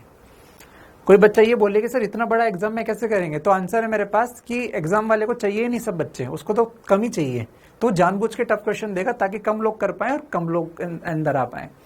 उनको चाहिए नहीं भीड़। इससे पहले वाला क्वेश्चन आप बोल सकते थे सर इसमें कैलकुलेशन टफ है, तो उनको चाहिए नहीं भीड़, उनको कम लोग चाहिए। एक्सक्यूज दोगे तो काम नहीं चलेगा, है ना। सच्चाई है तो सच्चाई यार। अब मुझे बताओ कौन सी चीज नहीं पढ़ी मैंने, क्या मैंने ये संपर्क नहीं पढ़ाया, 2 बार पढ़ाया। गुणा भाग करना आना चाहिए भैया, है ना, वो अपन नहीं बोल सकते। चलिए मुझे लगता है हो गया। चलो नेक्स्ट क्वेश्चन, कार्य कमी नहीं है। चलो बच्चों ये भी बहुत बढ़िया क्वेश्चन है, आप इसको देखें, इसको देखें, स्टार ध्यान से देखना, ध्यान से देखना, ये बढ़िया क्वेश्चन है, इसको समझे ध्यान से। 2 समान धनावेश वाले कणों को 15 सेंटीमीटर दूरी पर रखा गया है, उनके मध्य बल F है। कणों के मध्य बल F है। अब 2 सर्वसम गोलों को उनकी त्रिज्या दे रखी है, उनके बीच में दूरी 15 सेंटीमीटर कर दी जाए तो उनके बीच में बल क्या होगा। मैं क्वेश्चन समझा रहा हूं आपको क्या है, मैं क्वेश्चन समझा रहा हूं, सही है। चलिए देखो ध्यान से सॉल्यूशन। उसने पहले बच्चों देखो कण लिखा फिर गोला लिखा, समझना क्वेश्चन क्या। क्वेश्चन ये है कि 2 आवेश, समान आवेश, मतलब ये Q आवेश है प्लस और दूसरा भी कण है, तो कण को तो मैं बिल्कुल कण की तरह बनाऊंगा, ये प्लस Q आवेश, इनके बीच में दूरी कितनी है, ये 15 सेंटीमीटर को मैं R बोल रहा हूं, है ना, माना R, क्योंकि इसका कोई काम नहीं है, माना R है ना, ये R है भैया, ये R है। तो इनके बीच में बल क्या है, F है बिल्कुल, इनके बीच में बल F है। केस 1, उसने केस 1 में ये बोल रखा है भैया, केस 1 में ये बोल रहा है। केस 2 में उसने बोला कि यही आवेश अगर मैं किसी गोले को दे दूं, यही आवेश मैं किसी गोले को दे दूं और गोलों के केंद्रों के बीच की दूरी भी R है, तो क्या अभी भी इनके बीच में ये आवेश कितना है, ये आवेश है प्लस Q और ये भी कितना है प्लस Q। तो वो पूछ रहा है कि अभी जो है बल क्या F ही रहेगा या बढ़ जाएगा या घट जाएगा। अंतर समझो पहले क्वेश्चन का। देखो ये किसका बैच है, मैं आपको क्लियर कर दूं, है ना, 12th वाले और वो सब कर रहे हैं। ये बैच चल रहा है नीट के लिए, ये बोर्ड का बैच नहीं है। टीचर की ये महानता है कि वो आप 12th वालों को भी ऐसे पढ़ा रहा है कि 12th भी समझ में आ जाए और नीट भी समझ में आ जाए। जो बच्चे सिर्फ 12th का बोर्ड समझना चाहते हैं कि बोर्ड में तो ऐसा, नीट में तो ऐसा, बोर्ड में तो ऐसा क्वेश्चन नहीं आता, वो बच्चे इस प्लेटफॉर्म को छोड़ के चले जाएं, उनके लिए कोई जगह नहीं है। हम यहाँ नीट को पढ़ा रहे हैं, ट्वेल्थ में हो तो आप ट्वेल्थ को बेसिक से लेकर नीट पहुंचाएंगे, और ड्रॉपर हो तब तो पहुंचाना ही है। तो हमारा एम है नीट। ट्वेल्थ के साथ भी बच्चे एग्जाम देते हैं तो उसको भी हम तैयारी करा रहे हैं। जो ट्वेल्थ जो ड्रॉपर है वो तो उसको देना ही है। दैट इज द थिंग, ठीक है, दैट इज द थिंग। आप चिंता ना करें बच्चों, मैं जीरो से इसलिए पढ़ाता हूं क्योंकि तुम ट्वेल्थ वाले हो। तुम ट्वेल्थ वाले अगर हट जाओ ना तो मैं जीरो से नहीं पढ़ाऊंगा, फिर मैं अच्छे लेवल से स्टार्ट करूंगा और फिर इन लोगों को यहां तक लेके जाऊंगा बिल्कुल AIR 1 तक। ठीक है, चलिए चलो, टाइम पास नहीं। सर क्वेश्चन समझो बच्चों, बहुत बढ़िया क्वेश्चन है ये। बिंदुओं के बीच में दूरी r है और आवेश q है तो बल F है। तो बताओ दो गोलों, गोला समझते हो ना, गोले, दो गोलों के बीच में दूरी r है और आवेश q है तो बल F ही लगेगा या ज्यादा कम लगेगा? बोले बच्चों,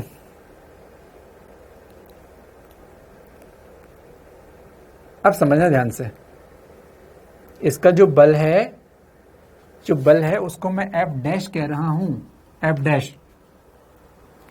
और ये बल कम होगा F से। केस 1 से इस केस 2 का बल कम होता है। और क्यों होता है समझना ध्यान से, क्यों होता है, बिल्कुल सही है, F डैश कम होगा। क्यों होगा समझना ध्यान से। चलो एक्सप्लेनेशन इसकी मैं दे रहा हूं। जब मैंने कहा था कि यार बिंदु है, कण है तो कोई दिक्कत ही नहीं थी यार, कण है तो क्या ही कर सकते हैं, साला कण है वो तो। ये r दूरी है तो ये F होगा, वो कितना होगा, KQ बटे R स्क्वायर, ये लिख दिया। अब बच्चों समझना ध्यान से, मैंने कहा कि ये वही उनके बीच में जो दूरी थी मैं वही दूरी रख रहा हूं, इसलिए मैं थोड़ा ऐसा बना रहा हूं बच्चों। ये लो, लगता है कि इनके बीच में भी सर बल F ही होना चाहिए। सर ये भी प्लस Q, ये भी प्लस Q, सर अंतर क्या है? तो बल चेंज क्यों हुआ बच्चों, समझना ध्यान से। बल चेंज इसलिए होगा क्योंकि ये दोनों वस्तुएं हैं।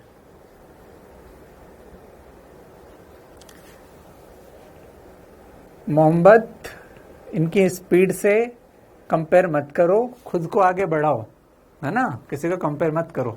मैं तो साफ बोल रहा हूं। यहाँ पे किसी को दिक्कत है तो मुझे बताओ ना, अगर आपको दिक्कत है तो आप बताएं।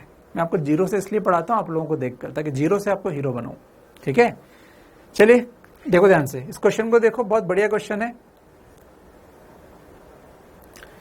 बच्चों। होता क्या है, ये गोले हैं। क्या है ये गोले, और गोले एक वस्तु है। वस्तु में क्या होता है, प्रेरण होता है। मैंने आपको लिखाया था, बताया भी था, प्रेरण कणों में नहीं होता, प्रेरण वस्तुओं में होता है। ये मैंने लिखा भी था बोर्ड पे, आपको याद आना चाहिए। अगर आप रोज का रोज पढ़ रहे हैं तभी मजा आएगा आपको क्लास का, बिल्कुल रोज का रोज पता होना चाहिए क्या बताया। बच्चों में प्रेरण होगा। एक साधारण गोले में आवेश ऐसे होता है, साधारण गोले में आवेश ऐसे होता है, लेकिन इस गोले में आवेश ऐसे नहीं होगा। इस गोले में जो आवेश है वो ऐसा नहीं होगा बच्चों। इसमें आवेश ऐसे आएगा, एक कोने में शिफ्ट हो जाएगा। क्यों होगा? अरे बहुत सिंपल सी बात है कि सेम आवेश, बताओ प्लस प्लस एक दूसरे को क्या करेंगे, प्रतिकर्षण करेंगे। यस, प्रतिकर्षण करेंगे। तो प्रतिकर्षण करेंगे तो आवेश दूर हो गए। ऐसा आपने सेंटर ऑफ मास पढ़ा है, सेंटर ऑफ मास पढ़ा है। उसी प्रकार आवेश इधर आ गया। मुझे बताओ, ये सारा आवेश अगर यहां पर है तो इसका केंद्र कहां, यहां मान सकते हैं क्या? ये बताओ पहले, इसका आंसर दो। ये अलग से बात चल रही है। अगर आवेश ऐसा होता तो क्या ये इसका आवेश का केंद्र मान सकते थे? इसको आवेश का केंद्र इसको मान सकते थे। अगर सारा आवेश एक जैसा वितरित हो, समरूप वितरित हो, सर ने बताया था, सर ने बताया, मैं बताऊं लाइन सर ने क्या बताई होगी। जब मास समरूप वितरित होता है तो उस वस्तु का केंद्र ही द्रव्यमान केंद्र होता है। बताओ, बताया था सर ने। जब मास एक जैसा वितरित होता है तो वस्तु का केंद्र ही द्रव्यमान केंद्र होता है एक समरूप वस्तु के लिए। कह दो नहीं बताया? बताया था, यस बिल्कुल। लेकिन अब मुझे बताओ, यहां ये सीन तो है ही नहीं, यहां आवेश शिफ्ट हो गया। क्यों हुआ? प्रतिकर्षण के कारण। तो बताओ, ये द्रव्यमान केंद्र यहां की जगह यहां शिफ्ट हो जाएगा, इस साइड में शिफ्ट हो जाएगा। द्रव्यमान आवेश का केंद्र, द्रव्यमान नहीं, आवेश का केंद्र इधर शिफ्ट हो जाएगा। अब मुझे बताओ, इनके बीच की नई दूरी क्या आपको दिख रहा है? ये r डैश हो गई, और आपको साफ साफ अपनी आंखों से दिख रहा होगा कि आर डैश बड़ा है आर से, आर डैश बड़ा है आर से, बिल्कुल भारी की तरफ है ना, आर बढ़ गया। अब आर बढ़ गया तो आपकी गणित अगर इतनी भी अच्छी नहीं है तो भगवान आपका मालिक है। एफ जो होता है वो होता है प्रोपोर्शनल टू 1/r²। एफ समानुपाती के Q1 Q2 अपन r² होता है ना, तो एफ समानुपाती 1/r²। अगर आर बढ़ गया तो बल क्या हो जाएगा, कम हो जाएगा। तो मैं कहूंगा एफ डैश कम हो गया एफ से। अगर नीचे की दूरी बढ़ गई तो बल क्या हो जाएगा, कम हो जाएगा। व्युत्क्रमानुपाती का मतलब क्या होता है, ठीक है, आर बढ़ेगा तो बल घटेगा। तो आर बढ़ गया, देखो आर डैश बढ़ गया तो एफ डैश क्या हो गया, कम हो गया। F proportional to 1/r²। थोड़ा अच्छा से लिख दें इसे, एफ प्रोपोर्शनल टू 1/r²। तो आर डैश ज्यादा है तो एफ डैश कम है, खत्म बात। इसीलिए बल क्या होता है, घट जाता है। चलो बताओ, क्वेश्चन समझ में आया। देखो प्रेरण का कितना सुंदर यूज कर लिया इस क्वेश्चन ने, मजा आया। आप लोगों को आया नहीं आया पता नहीं, मुझे तो आया। तो बच्चों सेम आवेश अगर बिंदुओं को दोगे और सेम आवेश आप वस्तुओं को दोगे तो बलों में अंतर आता है, क्योंकि दूरी कम ज्यादा हो जाती है, ठीक है। चलिए अब बताओ, डाउट पूछो। अब मैं देख रहा हूं वहां पे, डाउट पूछो। अब मैं देख रहा हूं, मास दूर नहीं किया, आवेश दूर किया प्रतिकर्षण के कारण। ये क्यों हो रहा है, क्यों हुआ ऐसा? कोई पूछे सर ये इधर क्यों आया, ये इधर क्यों आया, ऐसे क्यों आया? सर ये ऐसे क्यों नहीं हुआ, ऐसे क्यों हुआ? प्रतिकर्षण के कारण, प्रतिकर्षण के कारण, प्रतिकर्षण के कारण ऐसा हुआ। सेम प्रतिकर्षण करेंगे, प्रतिकर्षण के कारण ऐसा हुआ, ठीक है। चलिए बताएं, मुझे कोई कष्ट है तो बताएं।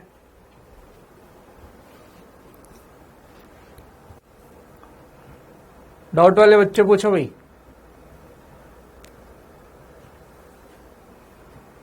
डाउट वाले बोलो भाई।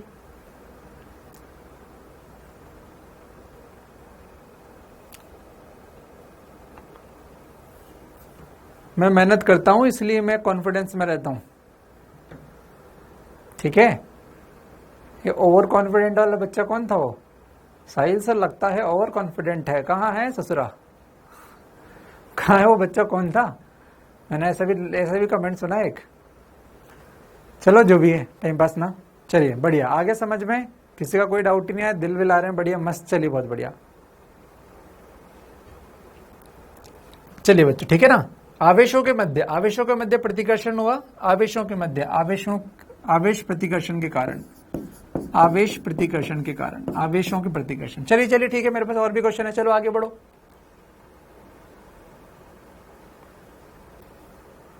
फटाफट से। अब मुझे लगता है आप लोग भी कर सकते हो इसको। मैं चाहता हूं समझदार बच्चे खुद से कर ले मेरे करने से पहले। समान आवेश के मध्य बल F है।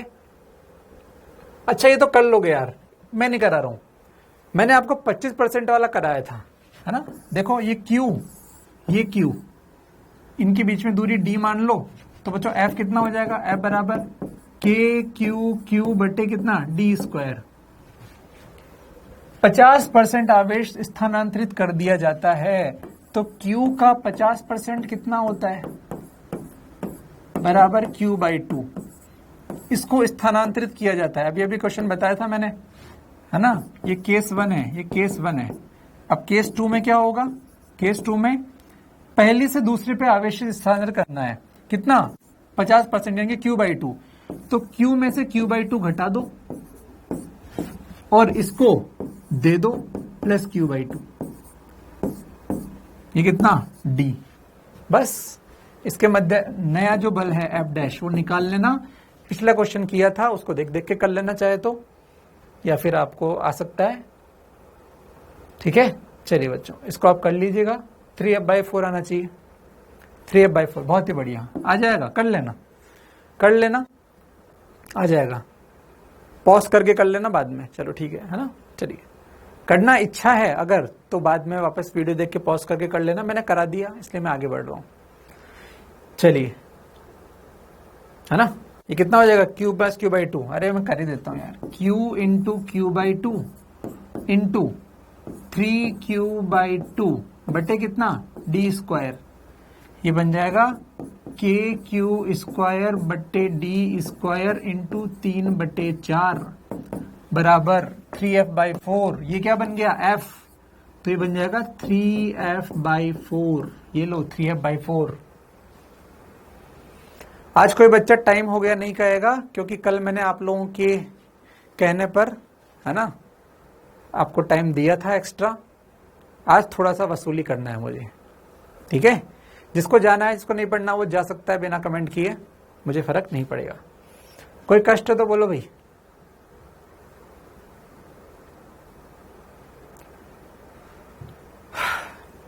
कोई कष्ट है तो बोलो। ऐसा वैसा करा भी दिया, मुझे लगता है इसमें कष्ट होना नहीं चाहिए, करा दिया ऐसा क्वेश्चन। तो नया क्वेश्चन देखते हैं, कुछ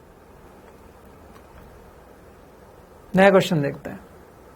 अच्छा, मुझे लगता है कि अच्छा ये तो रिपीट हो गया, है ना, रिपीट हो गया भैया, 25% करा दिया, रिपीट है, करा चुका हूं मैं। चलिए अब देखो बच्चों क्वेश्चन, चलो क्वेश्चन देखो, बढ़िया, फिर से एक बढ़िया एम्स का क्वेश्चन। देखो मैंने आपको आज क्या पढ़ाया था, सिंपल के Q1 Q2 पर आर स्क्वायर, और अब तक क्वेश्चन कर रहे हैं हम, अब तक क्वेश्चन कर रहे हैं, ठीक है, अब तक क्वेश्चन कर रहे हैं हम। देखो ये कितनी चीज का, जिस चीज में तुम इतना परेशान हो रहे थे, ये क्या हो रहा है, एप्सिलॉन एम, और ये देखो उसका तो नाम और निशान नहीं है, ठीक है। और उस चीज को तुम जब पढ़ोगे थ्योरी से, पीपीटी से, तो आपको आ जाएगा कि बहुत सिंपल सी बात थी। क्वेश्चन आएगा तो मैं बताऊंगा, चिंता मत करो। इलेक्ट्रॉन और प्रोटॉन के बीच में दूरी एंगस्ट्रॉम। बच्चों एंगस्ट्रॉम आपको पता नहीं है तो मैं बता दूं, एंगस्ट्रॉम का मतलब होता है 10⁻⁻10, इसको एंगस्ट्रॉम बोलते हैं। अन्योन्य बल के कारण इलेक्ट्रॉन का त्वरण कितना होगा, ध्यान से समझना, इलेक्ट्रॉन और प्रोटॉन, ये इलेक्ट्रॉन है और ये प्रोटॉन है। इलेक्ट्रॉन का आवेश बच्चों -e होता है, प्रोटॉन का आवेश +e होता है। इनके बीच में दूरी, इसको मैंने d बोल दिया, तो ये d दूरी है, मान लिया d। आकर्षण के कारण इलेक्ट्रॉन का त्वरण, चलो बच्चों बताओ, माइनस और प्लस विपरीत आवेश एक दूसरे को क्या करेंगे, आकर्षण करेंगे, लिखा है क्वेश्चन में। तो इस पर बल इधर लगेगा, F कूलाम, F बल लगेगा, इस पर भी लगेगा, बिल्कुल इधर लगेगा, लेकिन मुझे अभी मतलब नहीं है। इस पर बल इधर लगेगा, बिल्कुल लगेगा, और कितना लगेगा, तो F का मान होगा K इंटू इसका आवेश कितना, -e, दूसरे का कितना, +e, बटा कितना, d स्क्वायर, ठीक है। मुझे इसका परिमाण चाहिए, मान लो मुझे परिमाण चाहिए, तो कितना लिख दूंगा मैं, F का परिमाण बराबर K इंटू ई स्क्वायर बटे डी स्क्वायर। ये इलेक्ट्रॉन पर लगने वाले बल का मान की बात कर रहे हैं हम भैया, इलेक्ट्रॉन पर लगने वाले बल का मान याद कर रहे हैं। इलेक्ट्रॉन पर लगने वाले बल का मान है ये, इलेक्ट्रॉन पर लगने वाले बल का मान है। अब उसने पूछा कि इलेक्ट्रॉन का त्वरण कितना होगा, तो मैंने कहा नेक्स्ट क्लास में उसमें कि इलेक्ट्रॉन पर बल F बराबर तो ma होता है यार, ये तो हमने बेसिक जानते ही हैं, ये तो हमें बोलने की आवश्यकता ही नहीं। F बराबर ma, F कितना था, K square upon D square, तो मैं लिख दूंगा KE स्क्वायर बटे डी स्क्वायर बराबर मास ऑफ इलेक्ट्रॉन इनटू त्वरण। F बराबर ma तो होता ही है।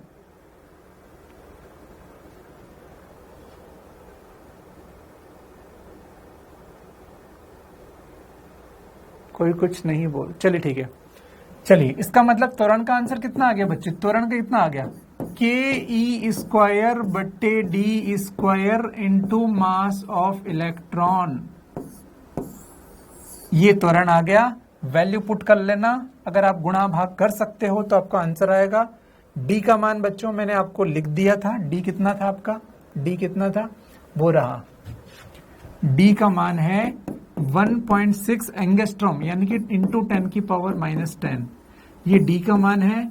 बाकी सबका मान मुझे लगता है आपको बता रखा है। 1 मास ऑफ इलेक्ट्रॉन ये रहा 9 × 10⁻31 सब दे रखा है, सब मान दे रखा है। आप अगर गुणा कर लेंगे तो आंसर आ जाएगा। गुणा करना हमारा उद्देश्य नहीं है। मुझे बताओ कॉन्सेप्ट समझ में आ गया बच्चों? कॉन्सेप्ट समझ में आ गया? इसके बाद मैं एक क्वेश्चन और कराऊंगा, 1 या 2, ज्यादा नहीं कराऊंगा। आप देखें ध्यान से। एफ का मान बस एफ को एम ए लिख दिया, बस एफ को एम ए लिख दिया बस। किसी को भी कष्ट है तो बोलो भाई। आज मुझे एक भी मैसेज नहीं दिखा ऐसा कि कष्ट है।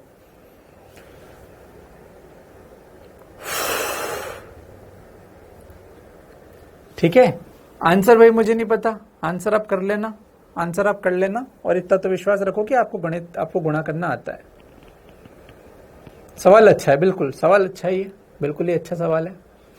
हर क्वेश्चन में एक वैरायटी थी बच्चों को दिखा। आज मैंने कितना सारा ज्ञान दिया। हर क्वेश्चन कुछ ना कुछ नए तरीका का था। मैं टाइम पास भी कर सकता था, एक जैसे 10 क्वेश्चन करा देता, नहीं, मैंने 10 अलग अलग क्वेश्चन कराए। कुछ क्वेश्चन रिपीट हुए, अलग बात है, 1-2 क्वेश्चन हुए होंगे। मैक्सिमम क्वेश्चन थोड़ा नया चीज सिखाया। क्या आप दिल पे हाथ रख के पूछो, क्या आपने कुछ नया चीज सीखा? चलो मैं फिर से बता दूंगा, कोई दिक्कत नहीं है। ये इलेक्ट्रॉन है, ये प्रोटॉन है। इलेक्ट्रॉन का आवेश -e होता है, इसका +e होता है। इनके बीच में बल कितना लगेगा? प्लस माइनस आकर्षण करेगा k/q1 q2 r स्क्वायर। इसका परिमाण मैंने लिख दिया तो ये माइनस हट गया, ke²/d²। नेक्स्ट स्टेप में मैंने लिखा बल को F बराबर ma लिख दिया, बस F बराबर ma लिख दिया, बस खत्म। F का मान ये रहा ma, mass of electron, mass of electron put कर देना, d पता है, e पता है, k पता है, गुणा करना है, खत्म।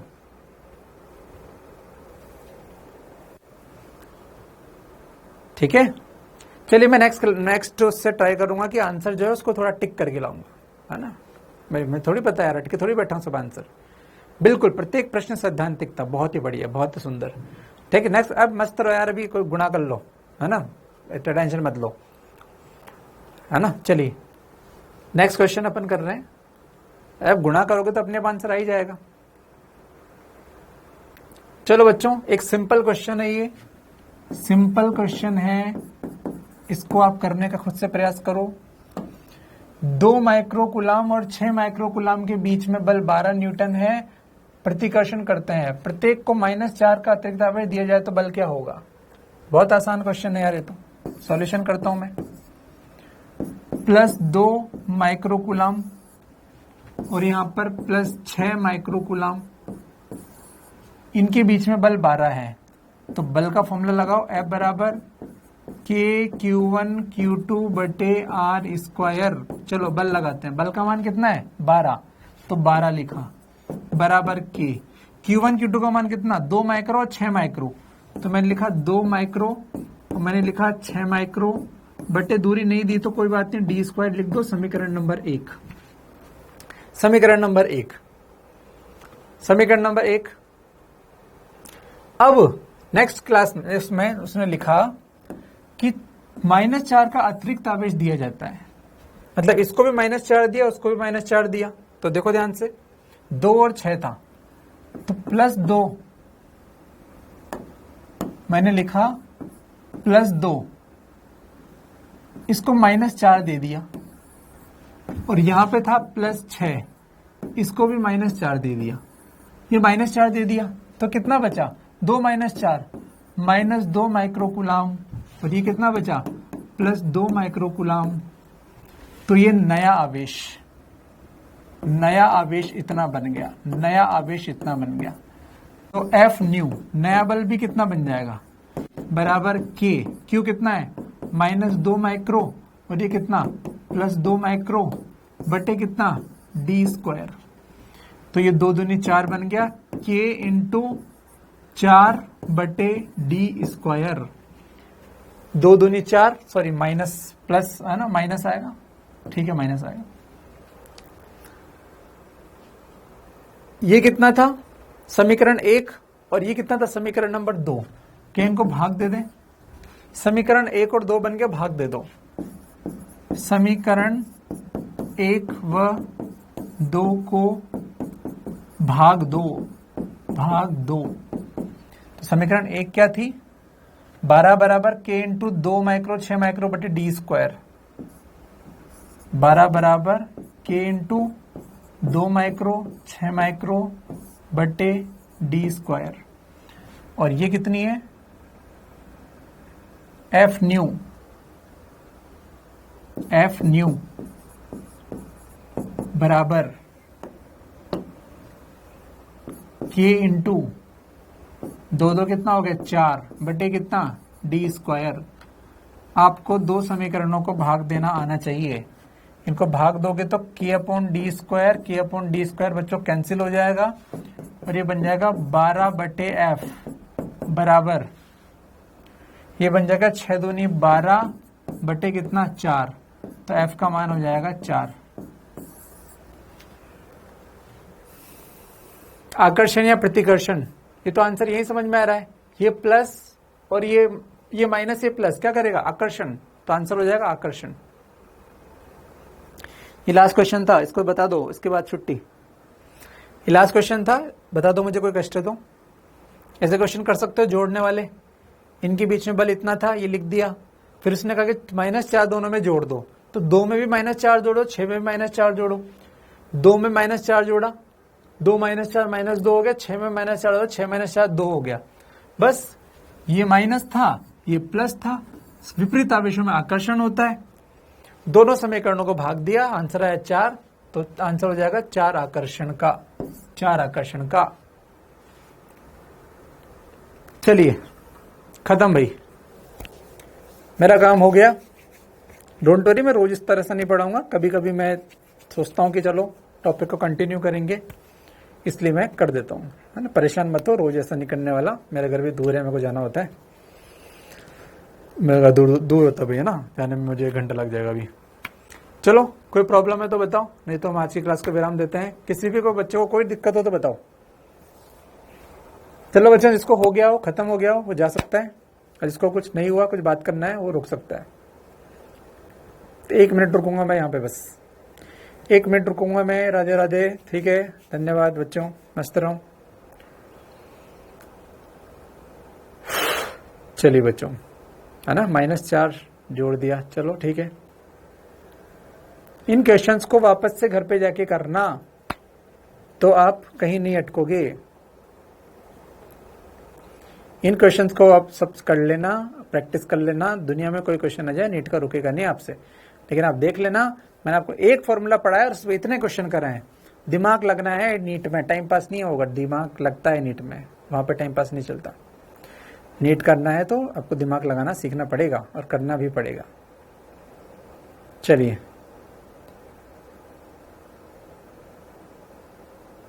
चलो बच्चों, हो गया मुझे लगता है आप लोगों को। चलिए बच्चों, ठीक है, बाय बाय, मस्त रहें, तंदुरुस्त रहें, खुश रहें। चलिए क्लास खत्म करते हैं बच्चों, बाय बाय, मस्त रहें। होमवर्क मैं आपको दे दिया है, अब क्वेश्चन करते रहें और पढ़ते रहें।